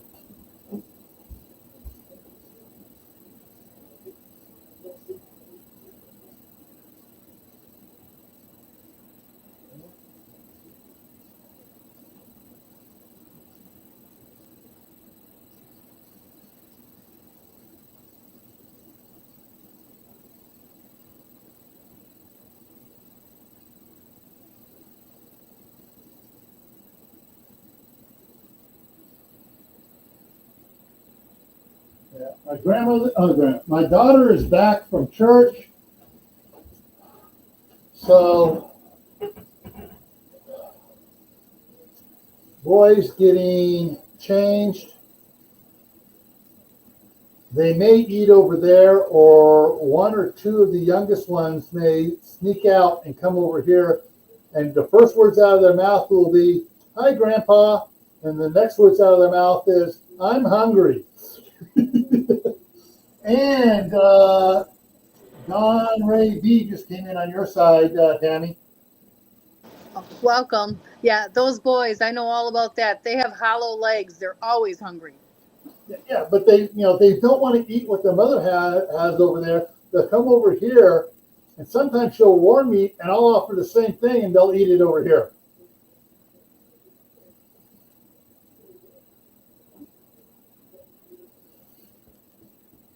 I don't know. I guess grandpa's stuff tastes better. And when the staff sergeant gets here, then they'll be eating over a whole bunch. Grammy's food is even better than Grandpa's food.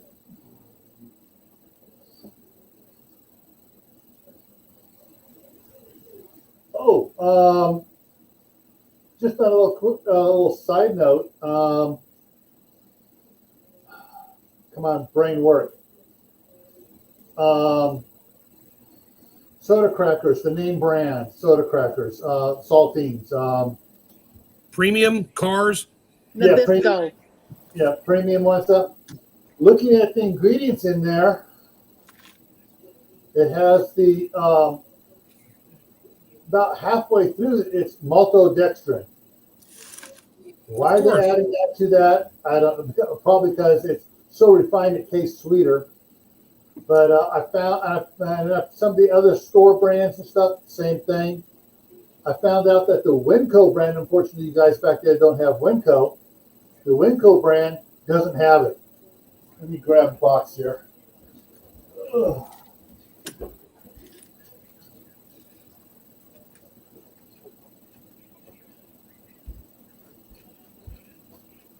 The Winco brand still has a lot of stuff in it, but it doesn't have the maltodextrin. It starts off with enriched flour, and then in parentheses it says wheat flour, niacin, reduced iron, thiamine mononitrate, riboflavin, folic acid, which is actually not something they shouldn't have.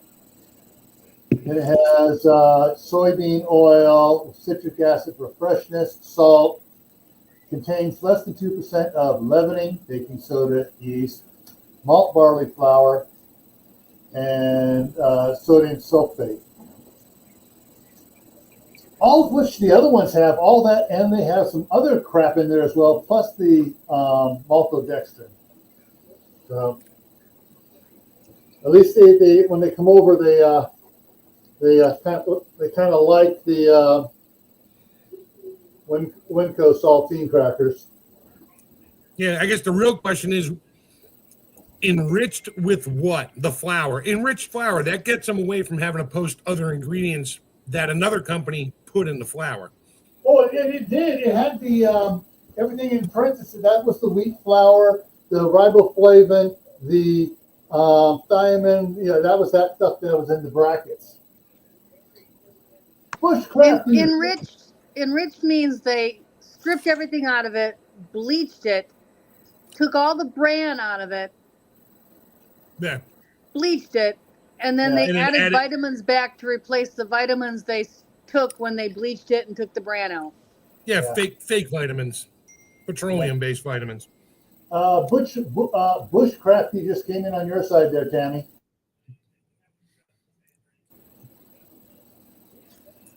And I just froze there for a second again.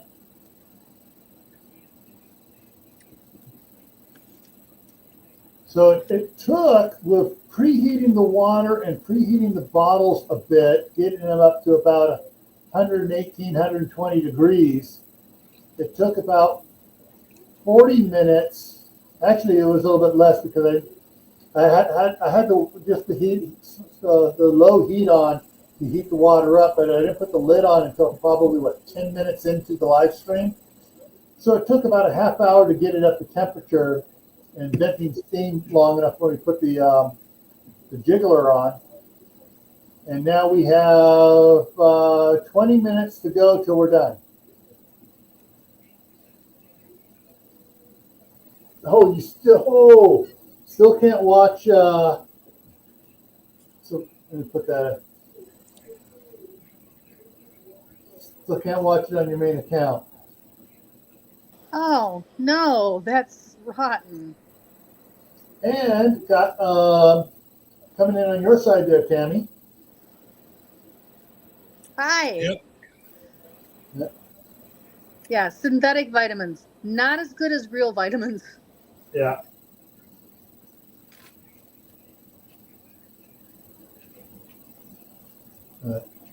The the grandkids when it was the soda crackers, one of the things they had learned across the street is putting butter on their soda crackers. Okay, we have a fight at our house. Which side of the cracker do you butter? Do you butter the plain side or the salted? The salted side. Personally, I butter the plain side, and so when it goes in my mouth, the salted side hits my tongue first. Exactly. No. Gil does it right. Mark, you do it wrong. You're wrong. You're all wrong. If you butter the salted side, you can't taste the salt. No, I want to taste What's the butter. Point? Just get So the why do you have unsalted kind then. All right, Mark. If you want to taste the salt, the salt goes against your tongue, and the butter goes on the roof of your mouth. What is wrong with you people? Well, that way, then the Sweet butter, and savory. Yeah, the butter sticks to the roof of your mouth, and then you're tasting butter longer afterwards. Nah, my tongue, the temperature on my tongue melts the butter, and then the salt gets added to it, so the flavor profile goes way up really fast.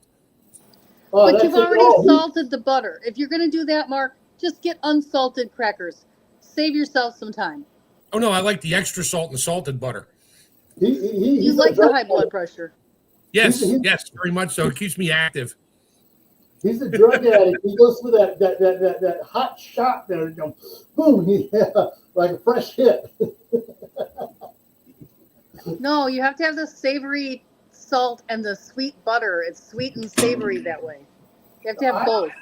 It doesn't matter which side it's on.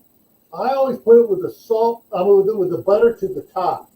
Because otherwise, it gets when I stick it in, it gets on the bottom of my lip, and it's easier just to go up the top. So here's the other weird thing about this conversation.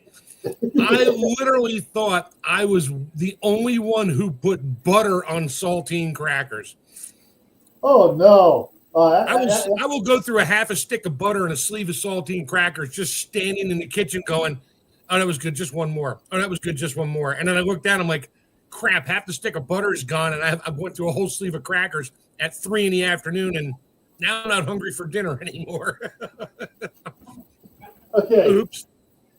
This is where I keep my butter. All right. And I will take this and a sleeve and go sit in front of TV. That works. And a paper plate. I'll have a paper plate out. I'll open up the sleeve of saltines and I'll pull some out on the plate. And I'll sit there. I'll butter a bunch of them up and I'll sit there and pop them for a while. And usually when I'm doing it, the grandkids are over there right next to me. Can I have one? Can I have one? Can I have one? Can I have one? But I did teach them something different. I taught them about how to slice the big brick of cheese. So you get, for each slice of cheese, you get 4 squares to go on saltine crackers. Now, see, I won't put American cheese on saltine. That's just gross. Ooh, ooh, ooh, ooh. Ooh, ooh, ooh, ooh, ooh. Carnivore crackers. Is that like with the cottage cheese, where they make crackers out of just blended cottage cheese and cheese?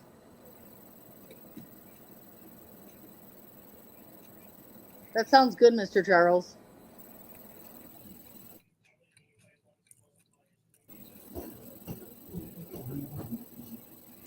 All right. Chicken crackers. Okay. Yeah. Okay. Chicken ones. What's that channel? Crap. There's a carnivore channel out of Cooking in Nashville or something like that. Carnivore Cooking in Nashville or something like that. And he had a couple of weeks ago was making chicken pizza dough. You know, making the pizza crust out of chicken stuff. That sounds interesting. Yeah.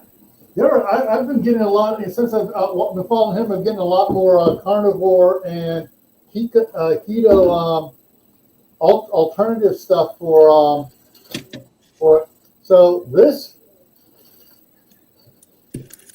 is what's left of the 5 pound brick of Tillamook cheese. See, that's good cheese. That's not processed, Mark. That's actually real good cheese. This is really good stuff. And you get 3 different ratings on it. You know, the mild, the medium, and the sharp. So, see if I can get this done right. I'm not screwing it up here on camera.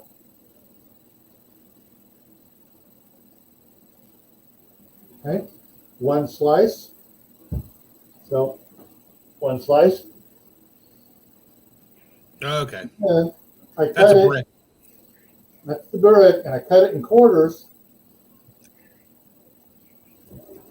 So that's the size of a soda cracker. Yep, sure is. And I'll do a stack of these and the soda crackers too. And my youngest son, he'll go through, when he gets on a soda cracker kick, he'll go through 2 sleeves of soda crackers and cut cheese for it, package it up, and take it to work for a snack.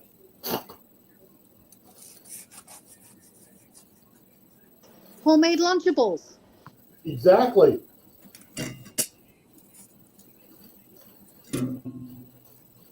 And after he's killed off the 5 pound brick in a week, then it's like, Mom, when is the next time you're going to Costco? I need to replace the cheese.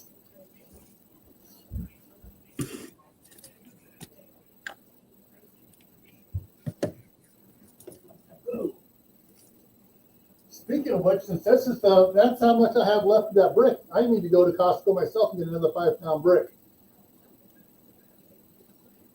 Didn't realize how much the grandsons have me cut about 1/2 inch thick slice and then cut it into sticks, and they'll eat the sticks. And here I am opening up American cheese individual slices. Oh, sacrilege! Sacrilege! Throw holy oil on him. Not holy water, holy oil. Yeah, but it's good. Oil. That's blessed olive oil. Sorry, my wife's going to get a talking to when she gets home. I bought 1 croissant yesterday to make a sandwich today. I just pulled it out of the bag. She ripped 2 inches off one end. I'm like, oh, come on. Another winner on your side there, Tammy.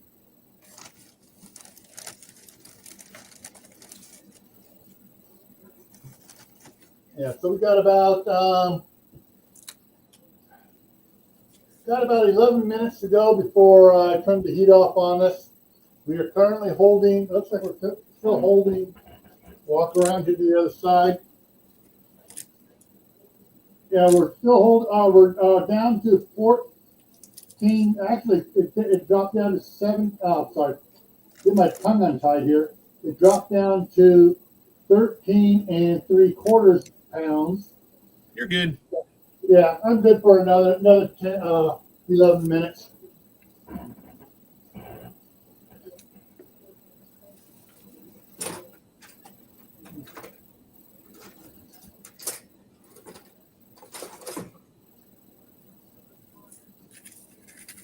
Yeah.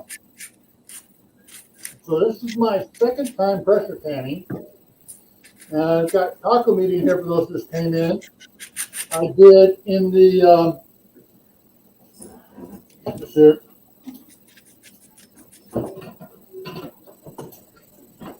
I used this crock, and I froze there. I used this crock pot, put 10 pounds of ground beef in it. I get 10 pound chubs at Sam's Club. Added 2 quarts of beef broth to it and 30 tablespoons, and I should have done 40 tablespoons of the McCormick's taco sauce. This was a full container when I opened it up to do this.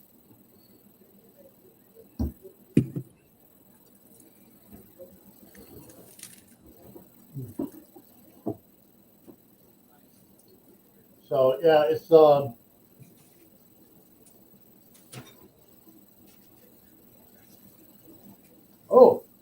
the Bushcraft he did the pizza, the chicken pizza crust as well. So I don't know when you caught it when you stepped out there, Tammy. Penny Ortiz came in as well. Welcome, welcome. I had to run get my charger. My phone was dying. So I missed it, but thank you for coming in. That reminds me, I better hook the power back up to thank my. You for. I want to thank Penny too for her membership on my channel. Thank you, Penny.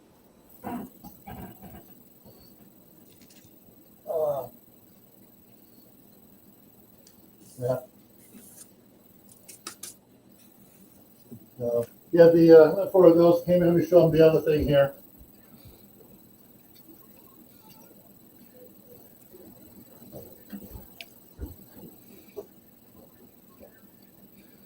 So back in November of 23, I did 13 pints of baked beans and ground beef.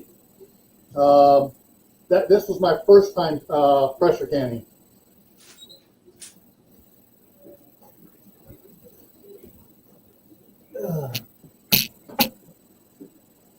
So what I think I'm going to do with the next, I got 4 more 10-pound chubs. I think maybe next week I will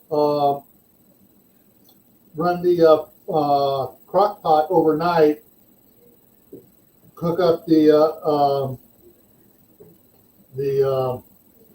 make more taco meat like I did this time, can 5 quarts, and then keep the other 2 quarts for the grandkids to snarf on. I think I got you all beat on that. Hold on.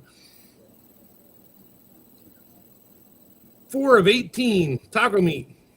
Well, see, that was my first time though. That was my first time canning.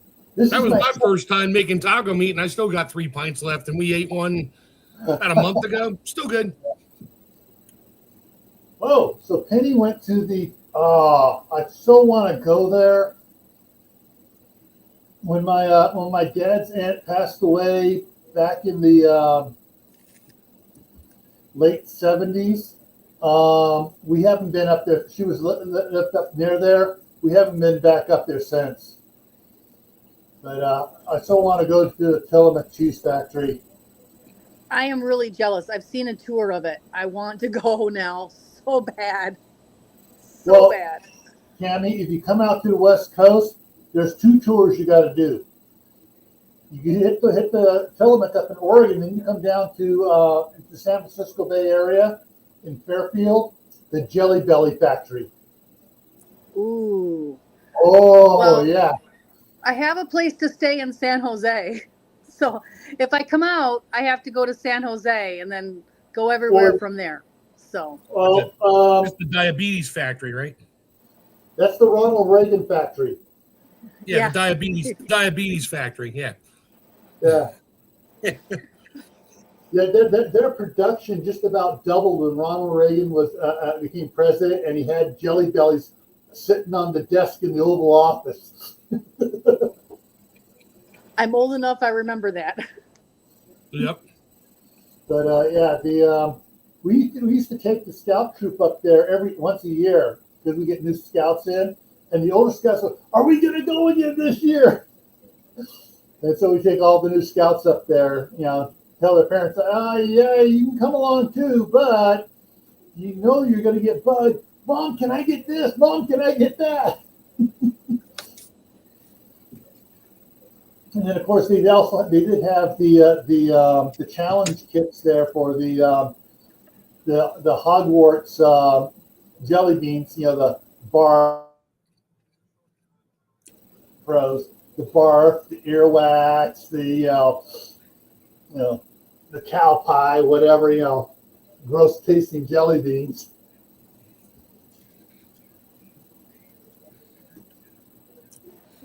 Somehow I don't think Harry Potter did jelly beans any justice.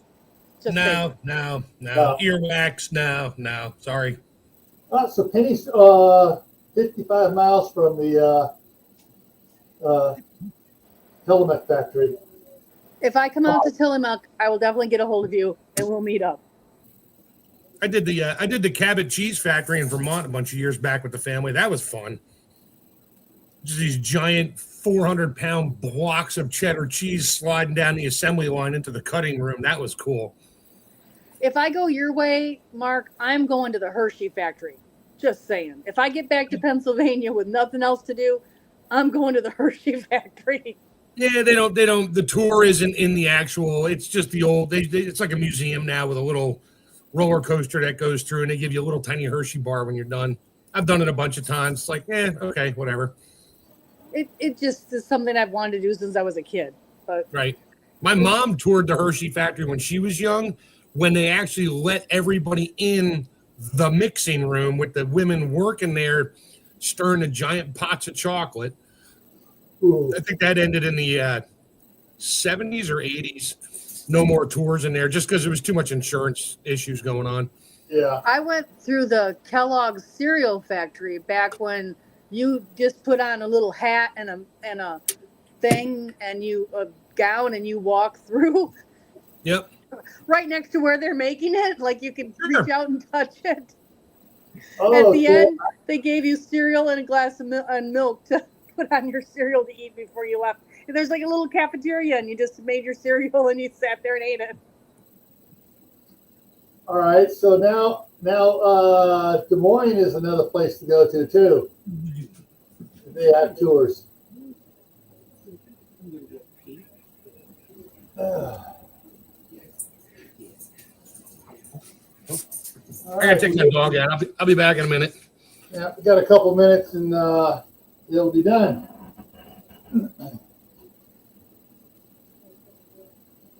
So this is Tammy. This is the other book I got. This is for the cook, the one that's being used right now, and it has on it here. Actually, no, that's not for this one. This is from the Presto cooker that my grandmother had, that my mom put inside of this canner, because something happened to the other one. But this says 1946 on the book here. This was for the Model 60. This is not the Model 60 here. So this is, oh man, yeah. It has a Q&A section in the back.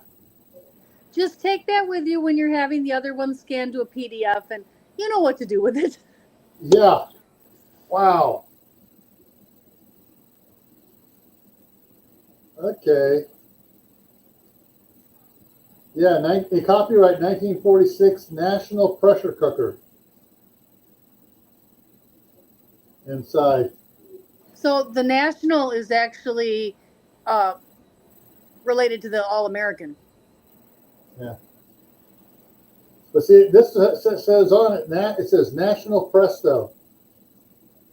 Okay, so that would be Presto then. Yeah. I was confused, I guess. Yeah. In Wisconsin. At least that's what it used to be in 1946.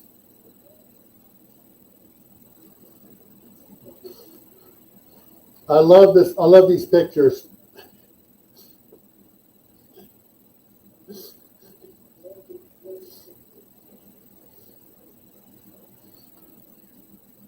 I mean, my gosh, look at that 1940 stove.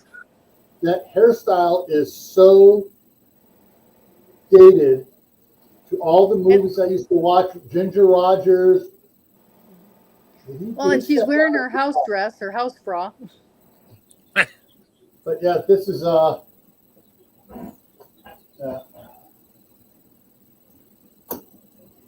All right. Sorry, had a touch screen issue there. I touched the screen and closed the window. Oops. All right. I'm turning the heat off, and now we get All to right, watch. pop the top off. Let's go. Just kidding. Marcus. Come on.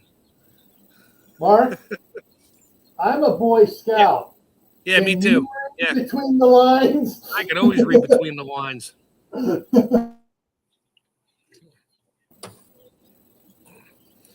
Now, this way we can show why you don't do that. That's what I was looking for. This is why you don't pull the gate, the pressure, the jiggler off and open your lid while it's still up to pressure. This can happen to you. Don't let this. Don't be Gil. Don't do that. Do that when you have jars of water. Well, don't do that ever. But jars of water are a lot cheaper than jars of meat. Yes. And if I use the newest batch of ball jars, they'll probably break. Oh, sorry to hear that, Sandy. Yeah. So, poppy seed muffin is your kryptonite, huh?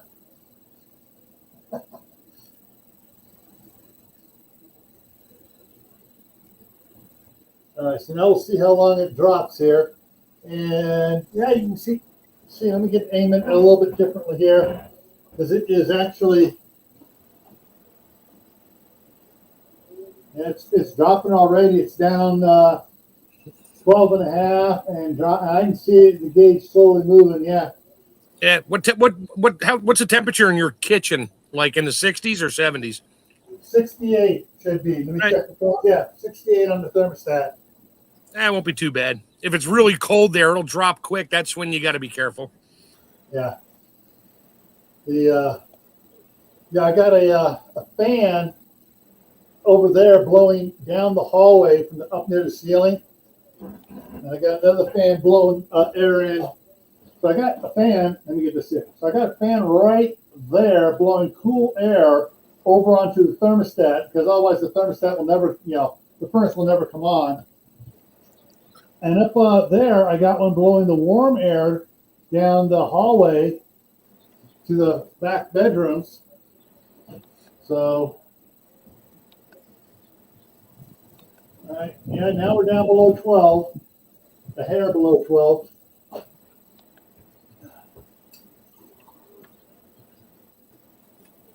So after it hits 0, give it another few minutes, because you'll still have that little bit of pressure in there. Yeah. That's when I take my weight off and I'll put my finger over the little pinhole.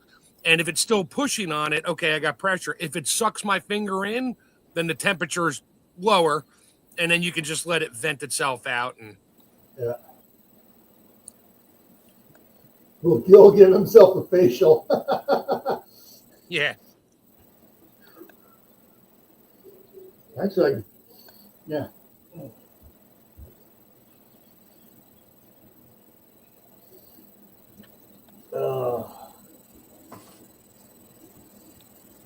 Okay, so it is almost 12 o'clock here. Yeah, it's 10 minutes to 2 there. Here. Yeah, 10 minutes to 2, 10 minutes to 12 here. I was just calculating to see if, I'm not sure if she will join us or not, the staff sergeant. I think she's, I'm not sure what time the church rotation changed on the first of the year. I'm not sure what time she's meeting at. Is she up by you, or is she still down in Cali? Still in California. Like, she's still working, pulling down 6 figures. So, but she's really getting sick and tired of the BS office crap going on. About ready to say, all right, I'm out of here. And what's so funny, I know, and she knows, that 3 of their largest accounts, when she quits, are going to a different company. The only reason why they're still with the company is her. because she provides them with everything they need, and they can call her at any time, and she can give them the who, what on all their accounts. It's a property management company, and they'll Right. call and they, you know.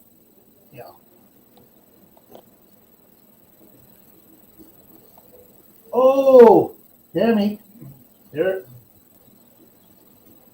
That's all has you, a Tammy. brand new one. Oh, it is not. It is just a tool. It is so safe. I can walk you through it, Penny. I Yeah. promise. I would be happy to walk you through it any day. Just let me know when you want to try it, and we'll do something. Even if we just do a run of water, so you get comfortable. Um, I'm more than happy to teach you how to use it. Just like I'm sitting here with Gil, I could do something private and just message me on my email, and I will set something up where I can help you walk right through it. It's not scary, I promise. Yeah, Once you've done it, it's not scary. this is my Everybody's second scared of the time stories they pressing it. heard. Yeah, so this is my second time Most of pressing those it. are fake. Yes, we know. Yeah.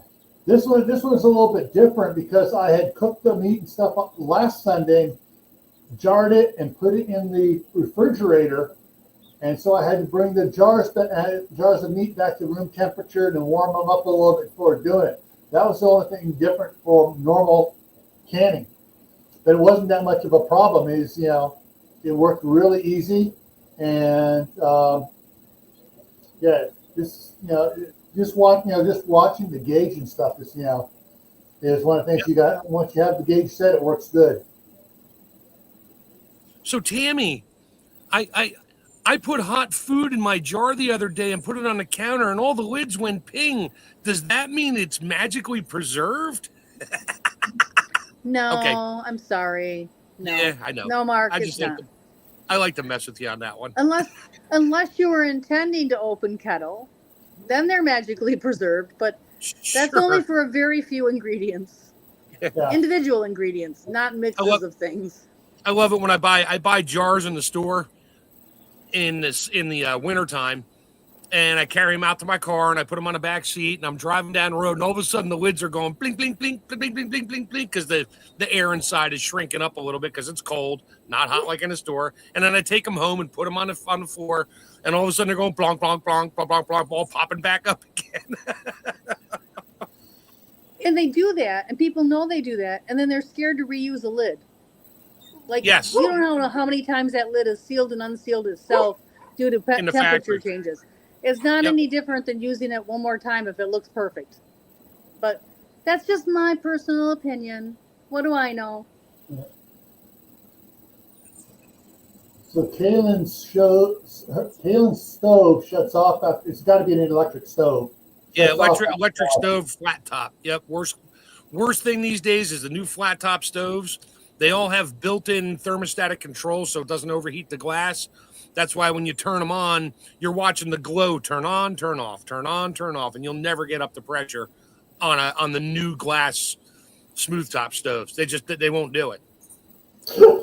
I will never have another glass top ever for any reason. Even if somebody gives it to me free, I won't take it. Yeah, we had one back in the day with the kids and all that. That was fine. Take it and sell it on Marketplace. Well, I kind of find that would not be nice to do, but yeah. I have one that I use at the cabin, but I don't use it for canning because it's worthless. It's a convection top. Yeah. So, Kaylin, so is it electric or is it gas? You said it's not a flat top, just old. So I have a feeling it's old with a spiral element. If she's in an apartment, it's probably electric. Yeah. Yeah. You can have your apartment manager, maintenance person, actually get you a new element for the one that's broken. They're not that expensive. Kui sells them over in Muskegon, Michigan. Kooi. I don't know. I can't spell the whole name, but they actually have them. They're called D elements, and the electric element is shaped like a D instead of the usual shape to help hold heavy pots for water bath canning or pressure canning. they have to replace the element anyway, ask them to get a D element so you can. Yeah. Penny's been traumatized. Her mom, she witnessed her mom blow the top of a pressure cooker making stuffed bell peppers. Yep. That'll ruin you for a long time. Yeah. I understand that, but the new ones are really they're very safe, and if you have the lid on there correctly, it's not going to be able to pop off. And that was probably a pressure cooker, the little one that we cooked on the stoves with, not a pressure canner, which has more safeties on it than most things. Yeah, they're similar, but not exactly alike. If that makes any sense. Shoot, I was looking for that. Where is it? Temperature's still dropping there. Yep. Dang. It'll take a little. The lower it goes, the longer it takes. That's just how it is. Mine inside with it like 68 degrees with the fan running. Usually, once I'm done at 11 psi, it'll take about almost an hour for it to drop to 0, so I can take the lid off. All right, so it took. Once I heard that this thing hitting a rolling boil inside of it, it took another 20 minutes to get the steam up to get the pressure and stuff on it. It's been an hour and a half, and now it's been another 15 minutes getting down to, where's it at here? We're at 2 hours and 27 minutes total. Yeah. So, yeah. Yeah, so we're at 8 pounds right now. So if I had watered bath this, it would have been 3.5 hours at a rolling boil. Now, it would have been a little longer because of your altitude, but not much. Yeah. 3 hours and 3 hours 45 minutes. And so it's going to take about another 45 minutes, or to get down to where I can open it here. So, yeah. The thing is, with the water bather, I could have brought the big water bath can in, and I could have done twice as many quarts in the water bath. So you need the tall All-American where you can double stack quarts. Only one time did I ever, it was my 930. I think only once did I triple stack pints. I couldn't get a full row on top because of the concave lid, but I think I still fit like 5 or 6 on the third level. And I had to make sure I had a little extra water in there. So my water level was up to the necks of the jars, which really doesn't matter. The water's not going to go in, and it'll still get up to the same temperature and pressure as everything else in the canner because it's inside. Oh, all right. I missed the topic here. So a comment. So Halen found one on the side of the road, and it cleaned up well. Works good. free pressure cooker. That's the thing about these. They will, the cookers and the canners, they are pretty well. I mean, I have some that my grandmother used. So like, they're multi-generational use. They last a lifetime, or 2 lifetimes, or 3 lifetimes. Yeah, most of the gaskets back then, they never changed the size. I think there's 2, maybe 3 different size gaskets out there for the Presto style with the rubber gasket. Mostly only 1 or 2.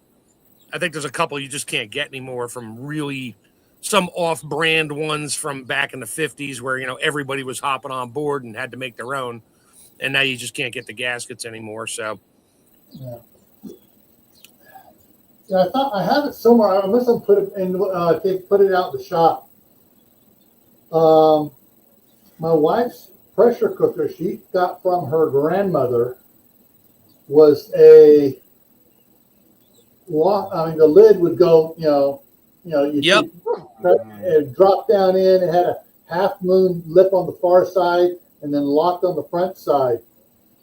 Yeah, that was all the standard like stovetop pressure cookers, not for canning.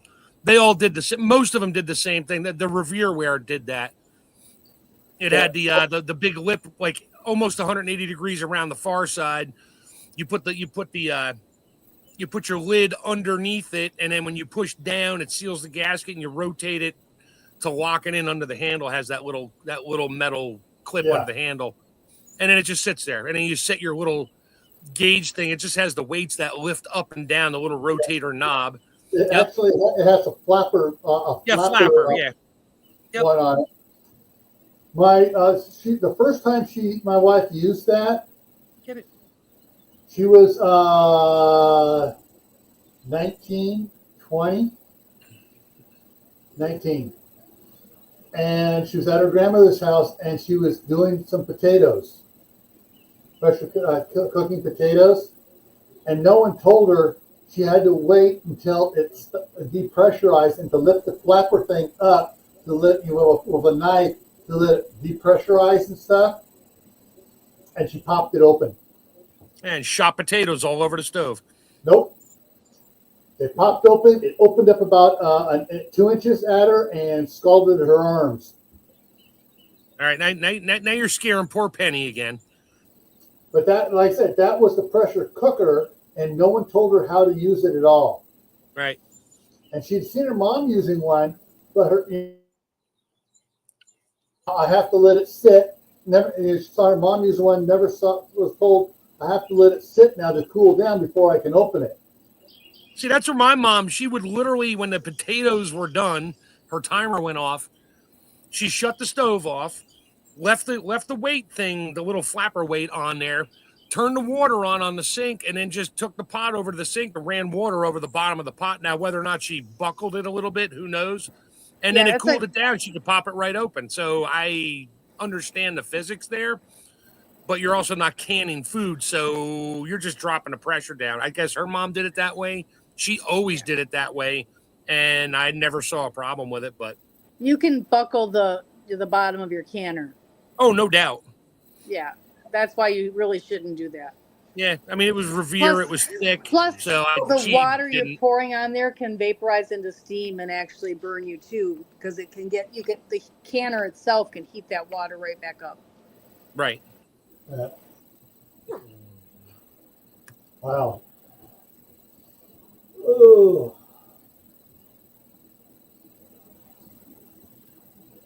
Yeah, 64. I was water bathing blackberry jam with my grandmother in the kitchen on that old. I'll show it. I can't remember what type of stove it is. I would love to have that stove. Pilot lights. You had 3 pilot lights going all the time. Now on the back of the stove, had a little shelf on the back of the stove, and there was a couple little things of bacon grease back there.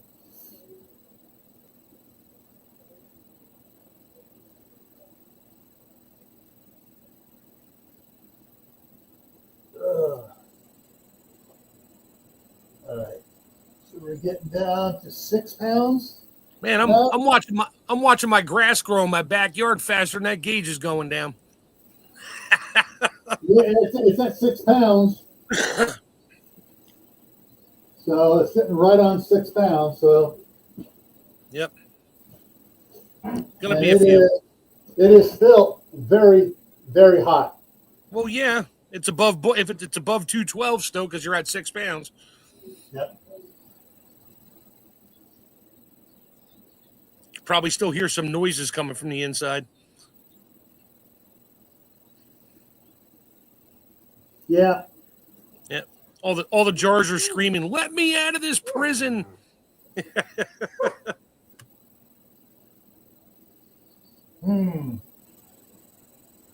Almost sounds like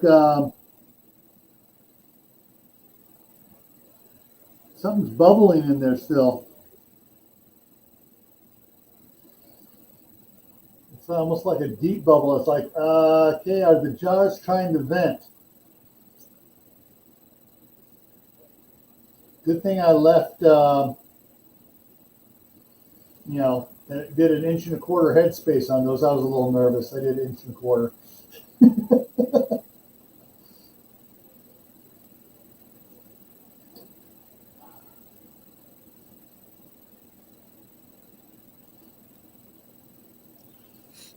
Yeah, Kaylin, that sounds like my kind of stove. Yeah. Big Vulcan 10 burner double oven that fits full size sheet trays and the shelf over the back so you can keep some stuff up there. I would love to have gotten one of my grandfather's old catering trucks. It was like a UPS truck today, type thing, well, the step vans, had Wolf stoves in it. One was a 36-inch wide oven with 6 burners on it. The one next to it was a 36-inch wide oven with a griddle on it. Yeah, did a lot of bacon in the mornings on the movie shoots out on location. How many pounds of bacon we'd cook up on that thing. And we had like a number 10 can full of bacon grease when we were done.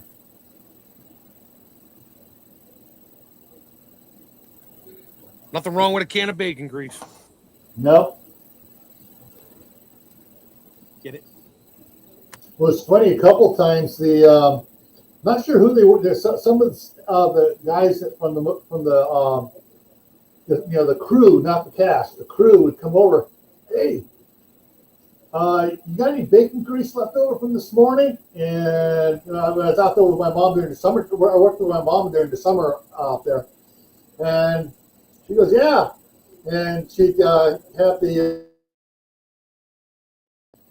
sort of like vice grip things in the kitchen to grab different pots and stuff. But she grabbed the can with that, take it over, set it out and back. All right, there it is. You better get some gloves. It's still hot. And we didn't know what they were using it for, but we would do breakfast and lunch for the motion picture shoots unless they paid extra for us to do dinner. And I have a feeling those guys after they were done shooting, were cooking something up. This is out in the on what we used to call them the ranches. Each studio had its own little ranch out in the San Fernando Valley.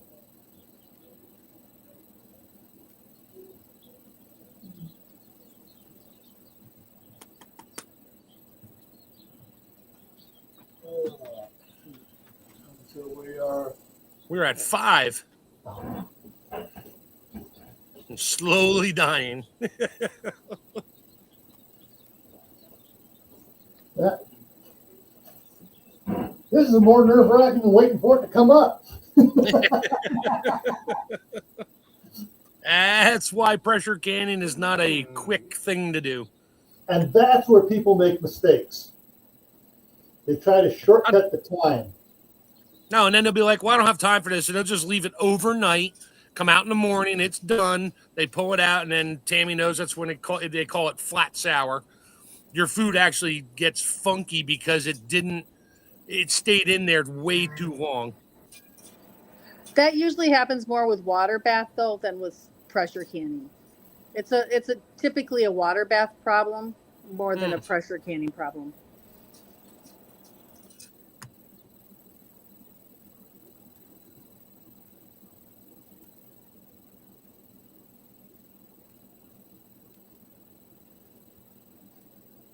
Yeah. My wife tried using this. This is a cooker canner. She used this on the stovetop here once on this glass top stove. The next time she went to use it up here, she had me set up the Camp Chef 2-burner cooking thing out back, and she cooked outside. And she said it was much better, control cooking out there than it was on this glass top stove here. Of course, the Camp Chef has the big knobs. It has the big monster knobs. Get my hand right. Big knobs on it. So when you move it just a little bit, it's really a little bit. And that's like on this one here. This thing, the knobs on this thing here are so friggin' small. It's like, I gotta get on. I gotta get on there and hold my hand tight to the stovetop and get the thing just a hair.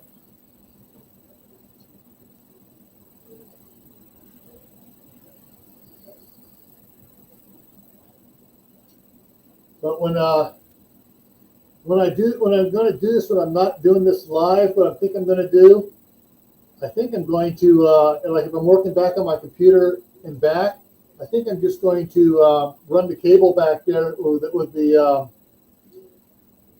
little my fire here watching the gauge, and that way I can watch it from back in my computer office while I'm working on my novels or whatever else I'm doing back there. And I can watch the gauge from back there.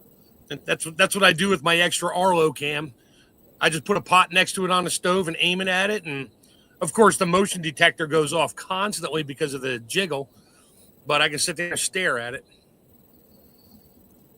Outdoor cook stoves have their own problem. That's a Tammy question there. I could answer it, but Tammy's better at it. Well, I just know from just regular cooking at scout camp.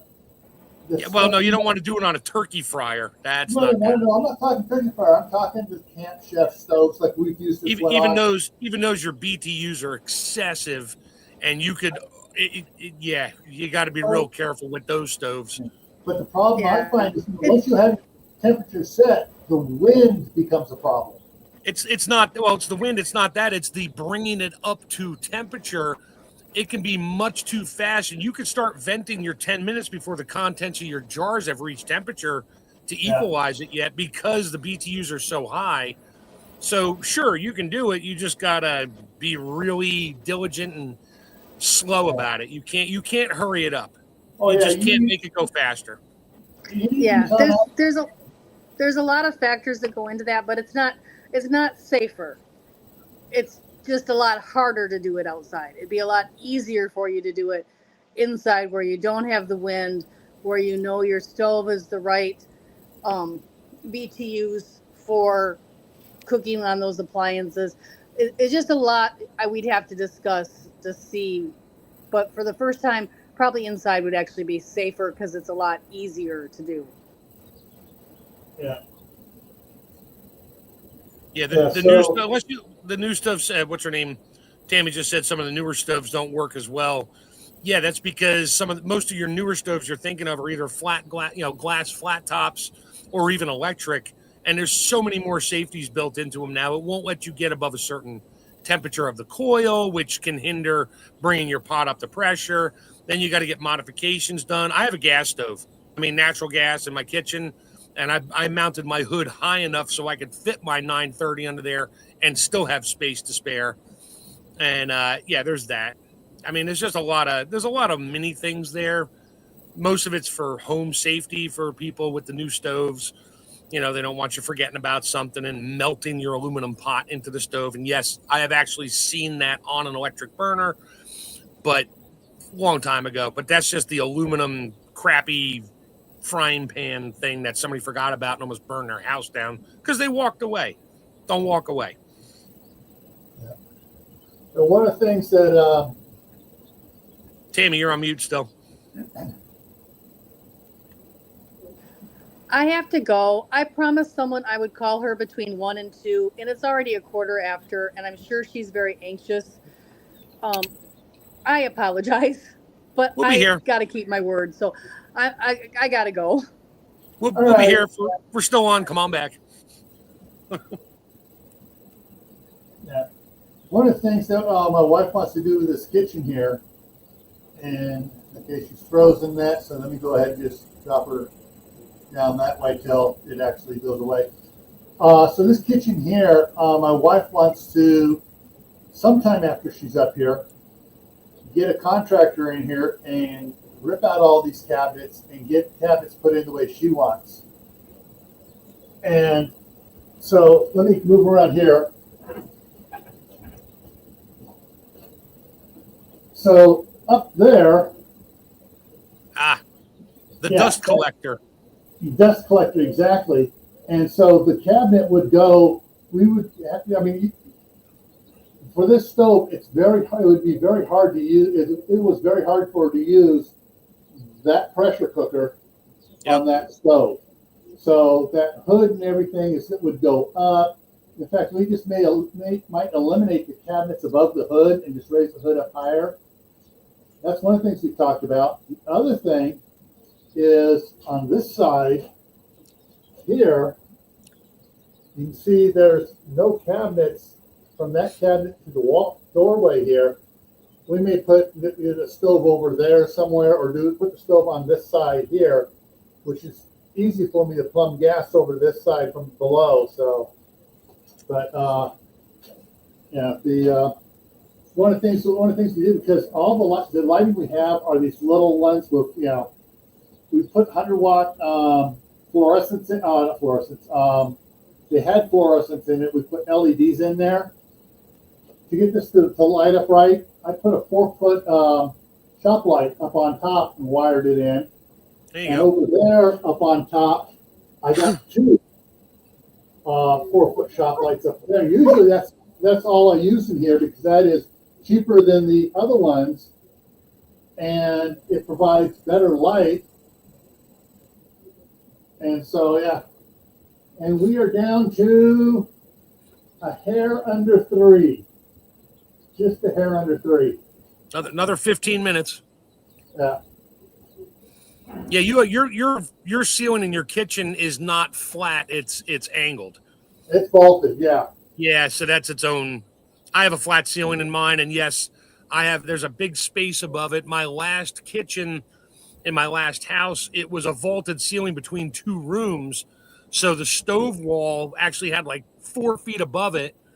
I actually built soffit boxes to put over the cabinets just to keep the dust out from getting down there, because then it would come down between the cabinets because there's always airspace in there. I would always have little dust bunnies on the countertop where I'm cooking food because it was coming down between the cabinets.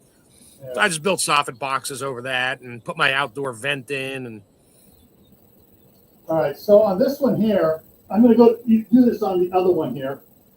So there's the knob for it, and so I started, and you can see how big that is. Where I was canning at, I'm turning it down, because it was here. I'm turning it down, and let's get on the flame. I had the flame down to right about there. Yep. Right there like that. That's all the way down there on that knob. And that's where it was for the when I was maintaining. Once you were up to pressure, yeah. Yeah. When I was taking it up to pressure, I had it up over here to the low, which is still pretty good because I didn't want to heat it too fast. No.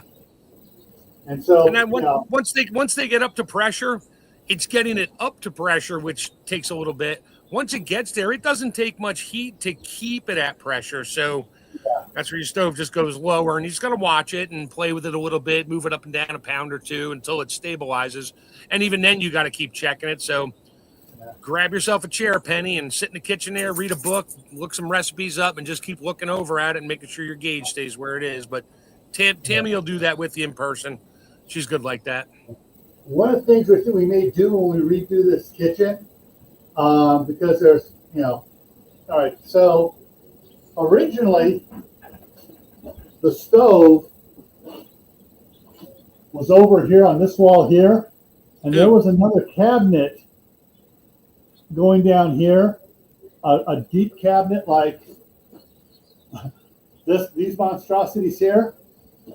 And we had the problem with the water leak, I had to take out the floor here, and so I took that cabinet out so I could get the particle board flooring out, the plywood down.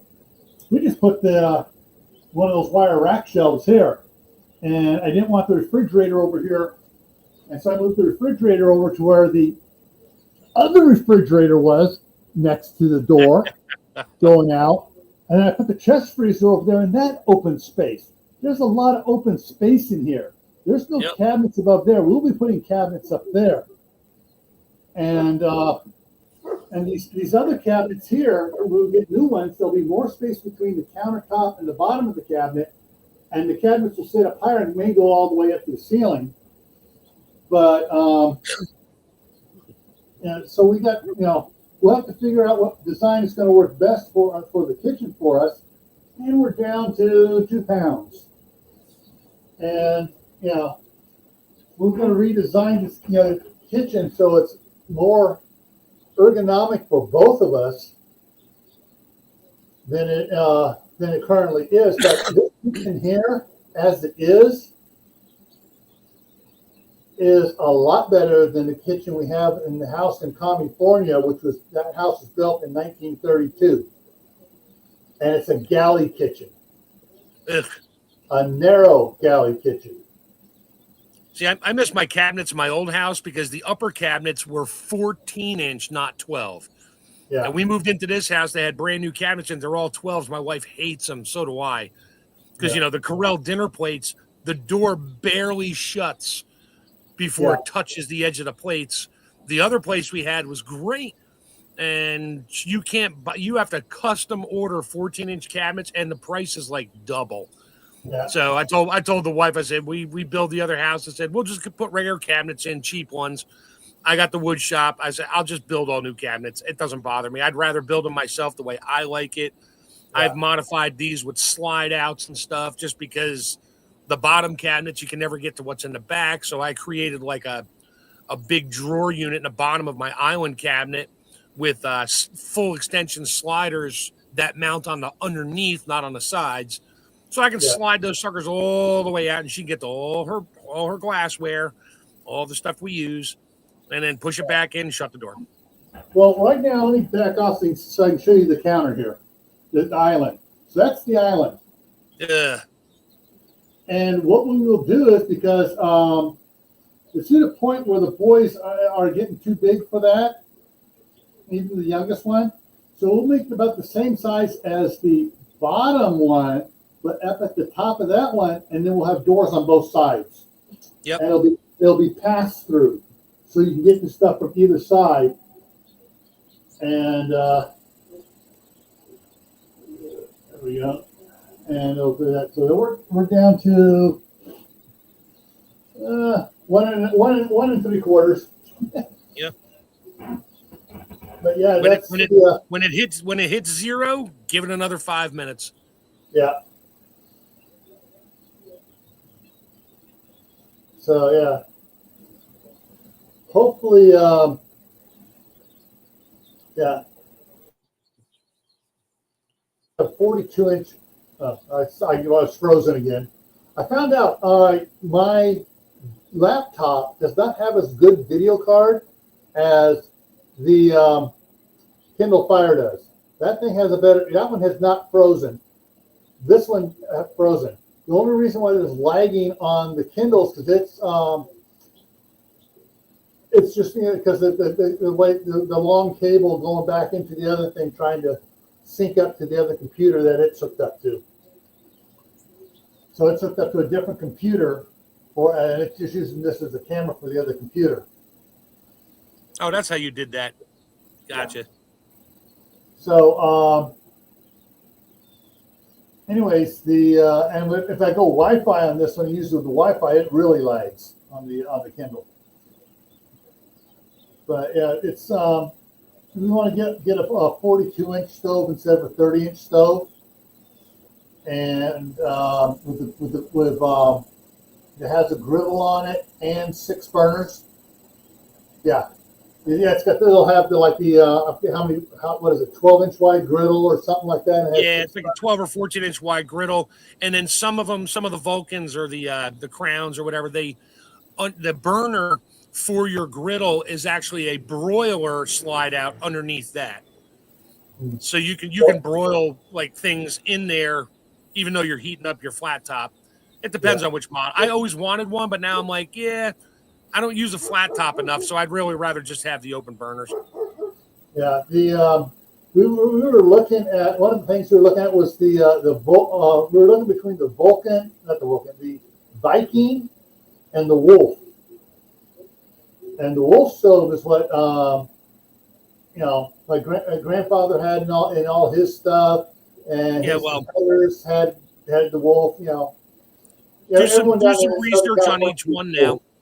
Do Yeah. some research on all of them now, because a lot of them, like Wolf stoves, used to be made in Wisconsin or Illinois or somewhere. Now, no, they're all made in China. So you got to look for anything that still might be made in America, or an older one that was made in America you can still get parts for. Yeah. Or find one of the older ones at an old restaurant that's going out of business. Yeah, well, then you got to worry about worn out hinges and stuff, and yeah. But we don't do the oven that much. Thanksgiving, Christmas, birthday cakes, everything is pretty much stovetop. Occasionally, when my wife does a casserole, she's actually done it more in the microwave. Got everything ready and did it in the microwave. Just to finish it off and stuff. But a nice big 6-burner stove with a big pots going on it, because we know we want to do a lot of canning. And, so that's one of the things we're looking at possibly putting in here. But it's going to be a nice work thing. All right, Shadow, take care. Later, Shadow. Have a good night.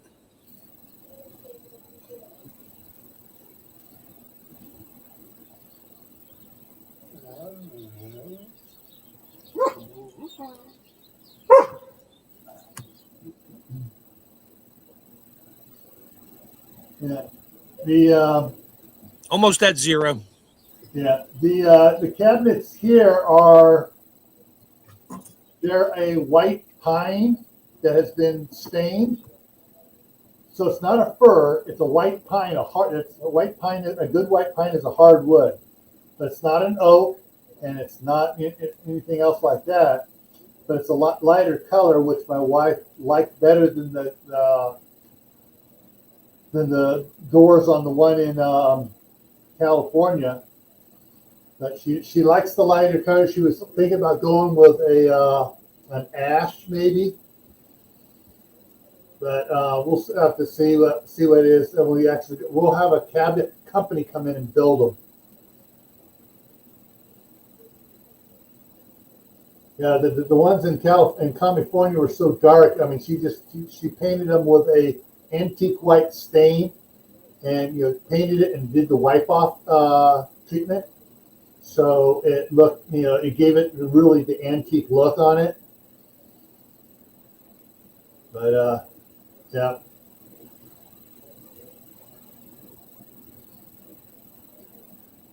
The only thing I don't like about the cabinets these days versus the good old days is the only thing that's hardwood is the front frame and the door, and maybe the side, but usually the sides are still particle board with that contact paper crap on there. Yeah. And they get damp inside, and the shelves will swell because they're not wood. Yeah. I was watching a video when I was first had this going up this morning, when it was just warming the jars up from the refrigerator, bringing up the room temperature and a little above. It was an RV, and the guy was going through the RV. He goes, "We use real solid wood cabinets. It's not particle boards. The front is solid wood. The sides are plywood. They are plywood, but it's an oak veneer plywood, not a Yeah. That's what I use when I make stuff. I will use high grade, 1/2 inch or 3/4 inch. Basically, it's cabinet grade hardware. It's AB. Yeah. So the A side is beautiful. The B might have a couple little dots on it here and there from knots and things in the veneer, but it's solid and it doesn't flex or warp, and not like that the particle board, which is what everybody uses because they just use particle board. It's cheap. Yeah. And that's the thing. The shelves in here are particle board. On this cabinet over here, it's not showing too much where I am, but I put a 3/4 inch shelf in here for all the Corel to go on. And one of the other cabinets, I cut a shelf for it as well that has heavier stuff on it, and the cans of tuna and cans of chicken and stuff. And so I put 3/4 inch plywood in there for those. But yeah, when this goes out, we're getting 3/4 inch plywood shelves with the 1/4 inch veneer on the front of it. Yeah, well, it's not even 1/4 inch. I have a roll of that. My dad showed me how to use that. It's it's basically like a tape. Yeah, but it's not a tape. It's like 3/4 inches wide, and you use your heat gun or your heat iron.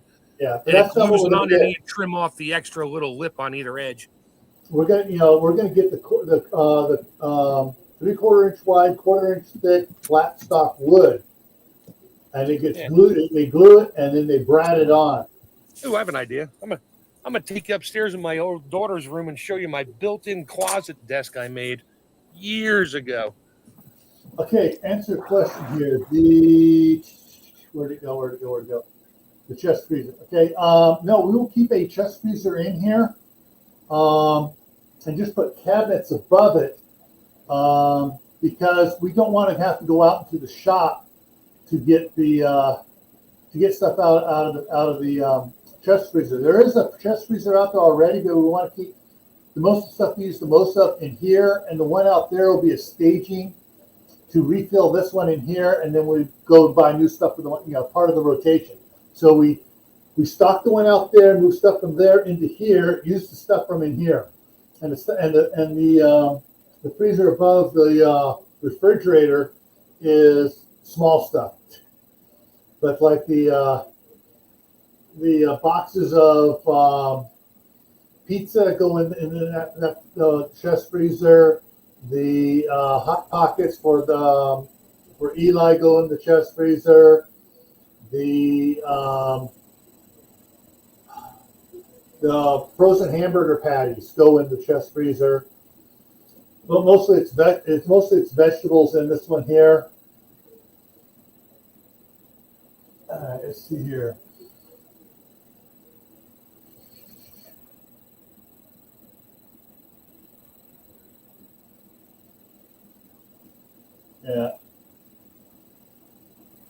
Yeah, the ones my daughter had in the bathroom over there across the street was particle board, and yeah, they had to replace it, and they put in a wire shelf rack system in there.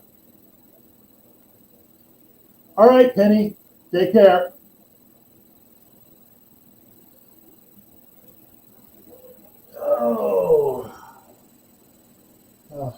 Gonna get some more water.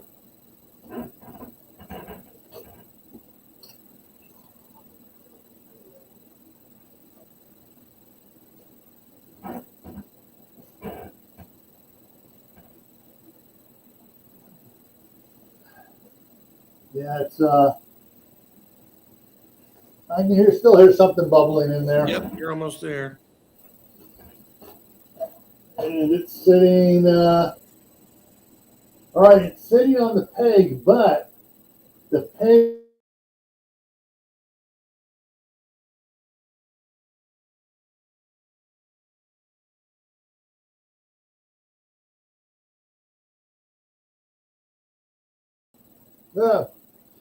everything just went wacko there. Yeah, I think that was me. I mean, but just then again, they still kept doing it. I may be having problems with the internet company.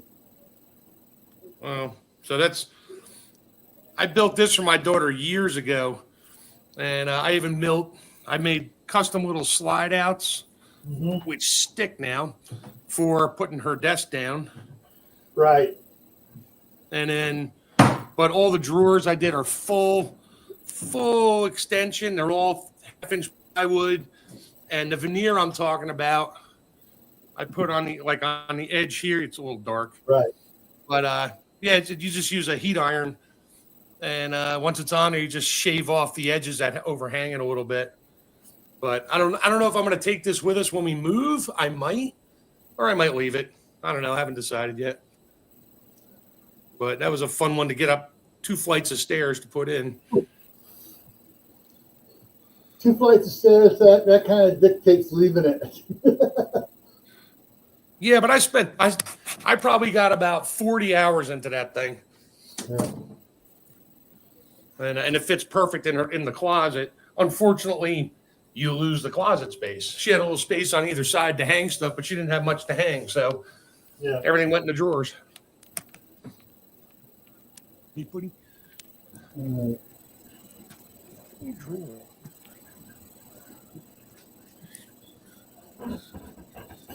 Oh.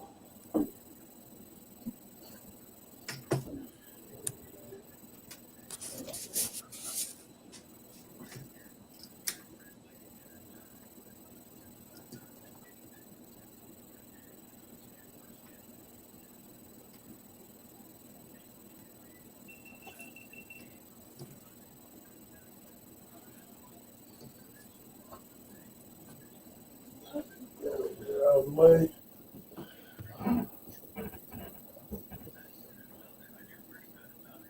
Actually, Sandy, cold weather outdoors. The cold doesn't really affect the freezers as much as the heat would, but it's the moisture. Don't have any place outside to put it outside. That's why we got the other one in the shop. But the cold temperature out in the shop, all it does is sometimes it's colder outside the freezer than it is inside the freezer. We ain't running for several hours or for a day or two.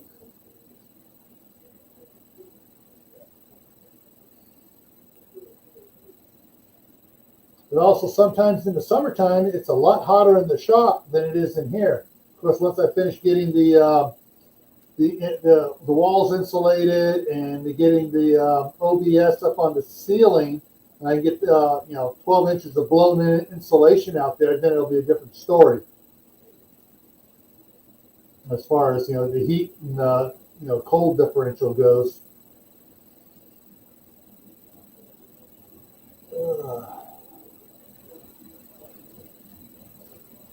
Let's see. You don't hear any noise when I tap the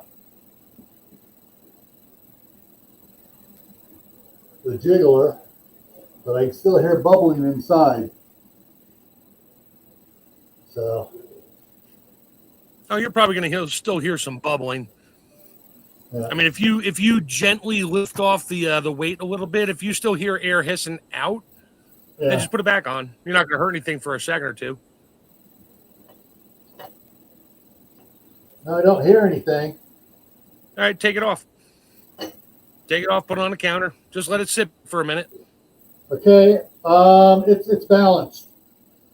So I put a little spittle on top there, and it bubbled up a little bit and then went flat and stayed. Yep. So you can, if you want, at this point, you can just slowly rotate the lid, but don't lift it off. Just rotate the lid. And that way it'll break the seal on the rubber gasket and let a little more air circulate to cool it. Oh, damn. There you go. Just to the unlock. Yeah, just till it unlocks and just let it sit for a minute. There's the unlock, yeah. Yep, just let it sit for a minute.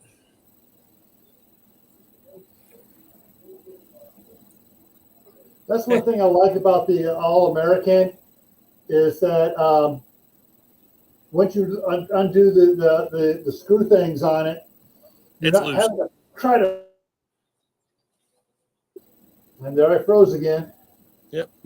My dog has a squirrel treed in a tree in the middle of the yard, and the squirrel has no place to go. Oh, too late. It jumped. Oh, well.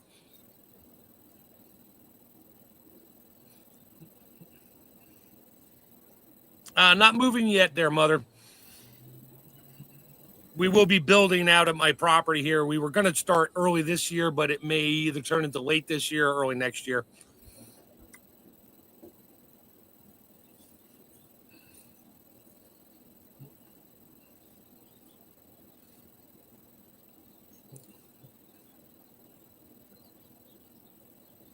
All right. Yeah, you're probably good to take the lid off.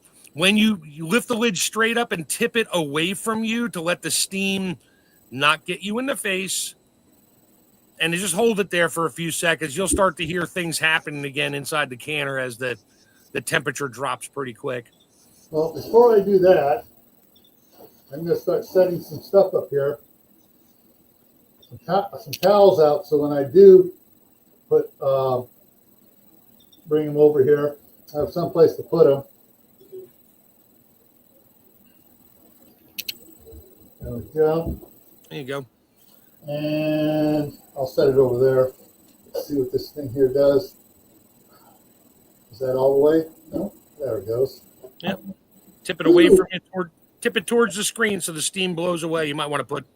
Yeah, I just lifted this as steam came out the side here, and I got a whiff of taco seasoning. Yeah, well, that you got some siphoning. That always happens.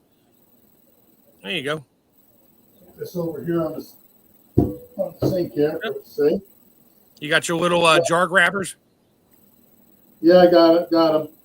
I'm just looking here. Interesting. Now let me move the camera inside so I can over here so we look at it. So. You get staining on the lids. Yep, that's normal. And there seems to be a little bit of discoloration in the water. That's probably because of there's multiple reasons, but venting time is important for that, because if you don't vent it long enough and to equalize the temperatures inside of the jar and outside in the environment, what's inside the jars has a lower pressure, and then when it comes up to pressure, it goes above what's outside and can just spit a little stuff out. You'll be fine. That happens. All right, the jars are still bubbling inside. Yep, that's fine. They're going to do that for about 20 minutes. There's a film of scale beef fat. Yep. On the how full did you fill your jars? Hang on, let me go grab it here. Well, we're going to find out when you pull them out and see how full they are. So, can't go by that. You got to go by like when the jar. Did you fill your jars cold or hot? Initially, they were warm. Warm. Okay. Because you need to measure from the top lip of the jar down to the surface of the food. That should have been your 1-inch headspace. Yeah. Which you can't always go by the funnel depending on which jar it is. And well, see, these are wide mouths. This is a funnel 4-in-1, so basically it sat a little bit deeper. Right. But I made sure there was gap, but there was gap below. There was a gap below it. It happens. So anyway, pull a couple. What I do is I use my tongs to pull it out, but I have a towel in the other hand to wipe off the bottom of the jar before I put it down on the other towel. That way it does, because if that little bit of grease and stuff, the jars, when they cool off, will stick to the towel. I get another towel out here. All right, so here, so I don't bump anything. Yep. Oh yeah, there's grease on it. There's the ring of grease. Yep. You're fine. You're going to have to take the rings off and wash them when they're cooled down tomorrow anyway. Yeah, but I want to get everything off of here. Yeah.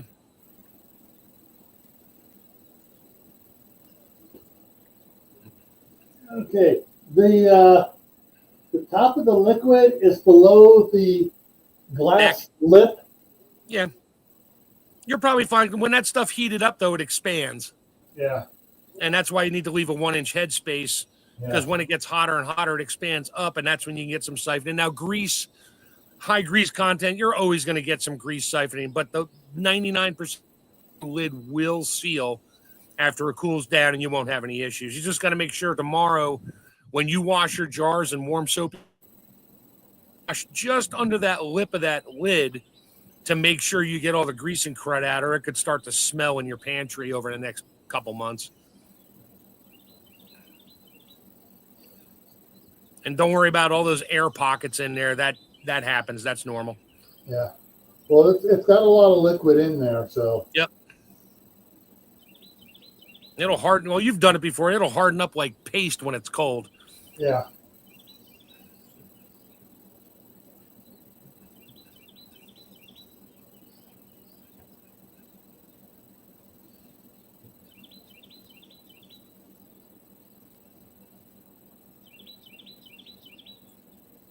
How many did you have in there? Just 4? That's it? 5. I got one more to go. Doesn't look like it had more grease around it. Yeah, had more grease around it, so I was wiping to make sure I get all the grease off of it. Okay. You're gonna have to clean it off tomorrow anyway. Yeah. Well, if the grease is hot now and comes off easier, what's left, what residue is left tomorrow will be easier than having thick gunk. Yep, little warm soapy water. Everybody's afraid to use hot water when they wash their jars. They don't want the lids to pop. You're not going to pop the lid. You're not heating it up that much with some hot water on the outside to make it expand. Yeah.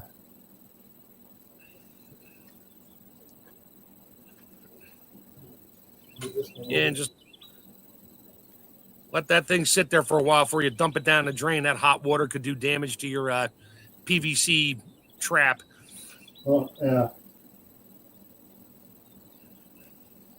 Well, the way amount of hot water goes down around here, anyways, it's ABS, not PVC, but still. It's,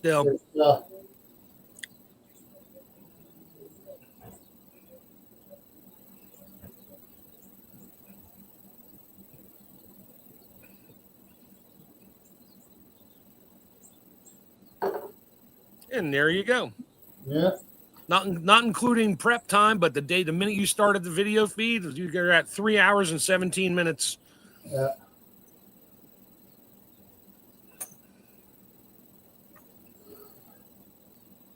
Now, when you do that, you'll probably see like boiling going on inside the jars for a little bit. Yeah, I got on some of these here. I'm going to bring the camera around so you can see it. Yeah, that's normal because there's a vacuum inside there, and water boils in a vacuum at a much higher temperature, whatever. That's inside the pot there. Let me walk around to the other side there. Under all the cables and stuff. Now it's even more fun when you do broth, like beef broth, chicken broth. That stuff will sit on your counter and boil, and you'll actually hear the lid popping up and down for up to 20 minutes. It's kind of weird when the first time it does it, but then you get used to it and realize that's normal. Okay, I'm trying to get an angle here. Oh, this one here is bubbling a lot here. Yep. There it is. And so, yeah. Yeah, so the orange circles are circles of grease floating in there. Yep. As soon as it cools down, wash that pot out. Yeah. Did you put a little bit of vinegar in your water before you did that? No, because everyone was saying don't. Well, it depends on how hard your water is. Because I have a water softener, but I always throw like just a teaspoon of white vinegar in there. That's just enough. Now, if too much vinegar, you'll start to get that weird staining on your flats, on your lids. Yeah. But other than that, it doesn't hurt anything. It just keeps the. I pulled jars out that they're absolutely blank white, like chalky white, because there's so much scale on there. Yeah. The vinegar helps alleviate that. That's all it does. It doesn't help the curing process or the canning or the boiling point. It's easier to clean the scale off of it or not deposit. Yeah. Okay. Moving these back over here closer. Yep. Do that. Throw a towel over it and see you tomorrow. Yeah. All right. And yeah, that one there is. I wish I could get this to zoom, but it won't zoom. But yeah, you can see the bubbles there. Oh yeah. Coloring going. So. All right. In about 10 minutes or so, you'll start hearing the lids pop down. Yeah. wrap this up here Good job, man. Good job. and pull this one up over. There we go. Well wrapped. Got some on the side here, so it's yeah. That's one of the things we I even with when we're doing the so when doing the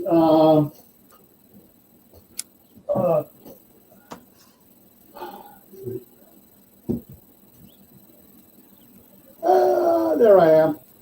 When doing the blackberry jam when I was little, yeah, as soon as we wiped them, then we had towels. We just dumped towels on them. We had a couple times, even in the hot summer, jars crack. And my grandmother said that's because we didn't cover them up fast enough. Yep. But everything here seems to be doing pretty good. So, of course, I think those were the mayonnaise jars we were using. Yeah. Hey. That got beat to death in transit getting to the store, and it was cheap glass anyway. Yeah. There went a ping. I heard it. And yeah, so we recycle a lot of stuff. The mayonnaise jars we use would only be used for the jams and jellies, and the canning jars would be used for other things, water bathing the chicken or whatever else we did. So, Phil B, me too. Yeah, hey, no problem. Absolutely interested in helping everybody. Like I said, this is my second time doing this, and second time where I didn't have a boof accident. So I'm batting 1,000. Sweet. But yeah, we'll have to see how everything goes here. And tomorrow, I may just do some recording in here as I clean them up and stuff, and not go live. But I'll post it here on Gray Man Prepping. So yeah, this is feel a lot better having you and Tammy in here for most of it. Yeah, I don't mind. It's for me. It's Sunday. I just got stuff in the freeze dryer. I don't have to do anything about that. It's just running, and I'm done cooking for the weekend. I'm just letting some salmon thaw out for dinner for me and the wife, and well, maybe I got to do laundry still, but that's besides the point. Yeah, I got to do laundry too. The second one just popped, so yeah. Hey, KP Heathen, how's it going? Yeah, so yeah, this is doing pretty good. Let that cool down there for a while longer. Let the aroma of from the pot there, make the house smell better, and add a little more steam, humidity to the house. The grandkids are going to come over and be like, can you open one now? It's like, no, I just spent 3 hours canning this. I'm not opening it. It's like, well, I got some in the fridge here. I can heat up in the microwave for you. Yeah, those two may never make it to the canner. That too. I got that too. Yeah, I got those two there. Plus, I got the other ones in the Pyrex snap type containers that I pulled out. You do have to recall some food safety here. You did cook that last Sunday. So hold on a second. My neighbor's idiot kids ride his motorcycle around again. Yeah. So you're looking at 7 days of cooked food in the fridge, even though it's in a jar. So you're kind of pushing the envelope on time safety there for food. Yeah. So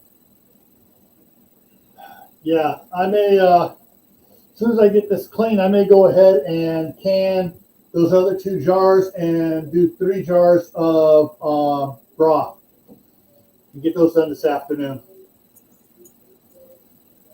That way that sounds like a good plan. Oh, here he comes again. Yeah. Sooner or later, the sheriff's department's going to show up here and arrest him and his dad. Yeah. And it may be sooner than later. Wait a minute. Did I miss Sumi in here? Yes. Sumi's in here. Yeah. Hey, Sumi. Sorry, I missed you. On this laptop, I can only see 4 comments at a time. And if I'm looking away or moving around and several people comment, I miss comments. So Yeah, Sumi's been in for a little bit here. Yeah. Like, Yeah, I'm noticing that now. Yeah. So what I have noticed in making this, per pound of hamburger, and let me pull it over here again. For the McCormick's here, it says 3 tablespoons. From now on, I'm going to be using 4 tablespoons per pound. It just tastes better. It gives it a little bit more flavor. Now, I know if Eli ever decides he likes the taco meat, I'm going to have to change one of the batches up for him. Quesadilla, he likes the Tabasco's chipotle sauce sprinkled on it.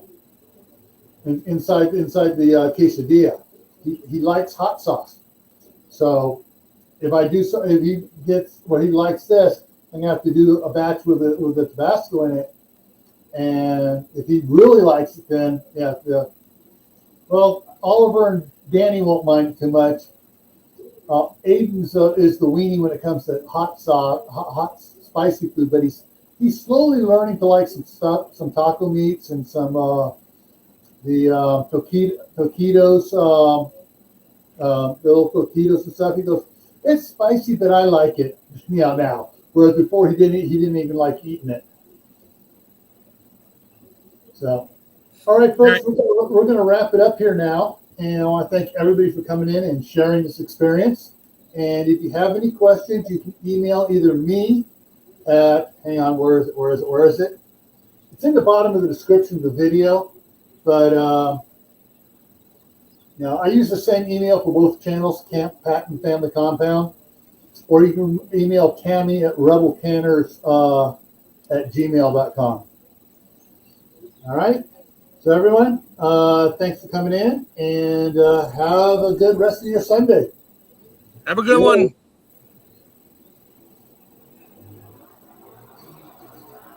In stream.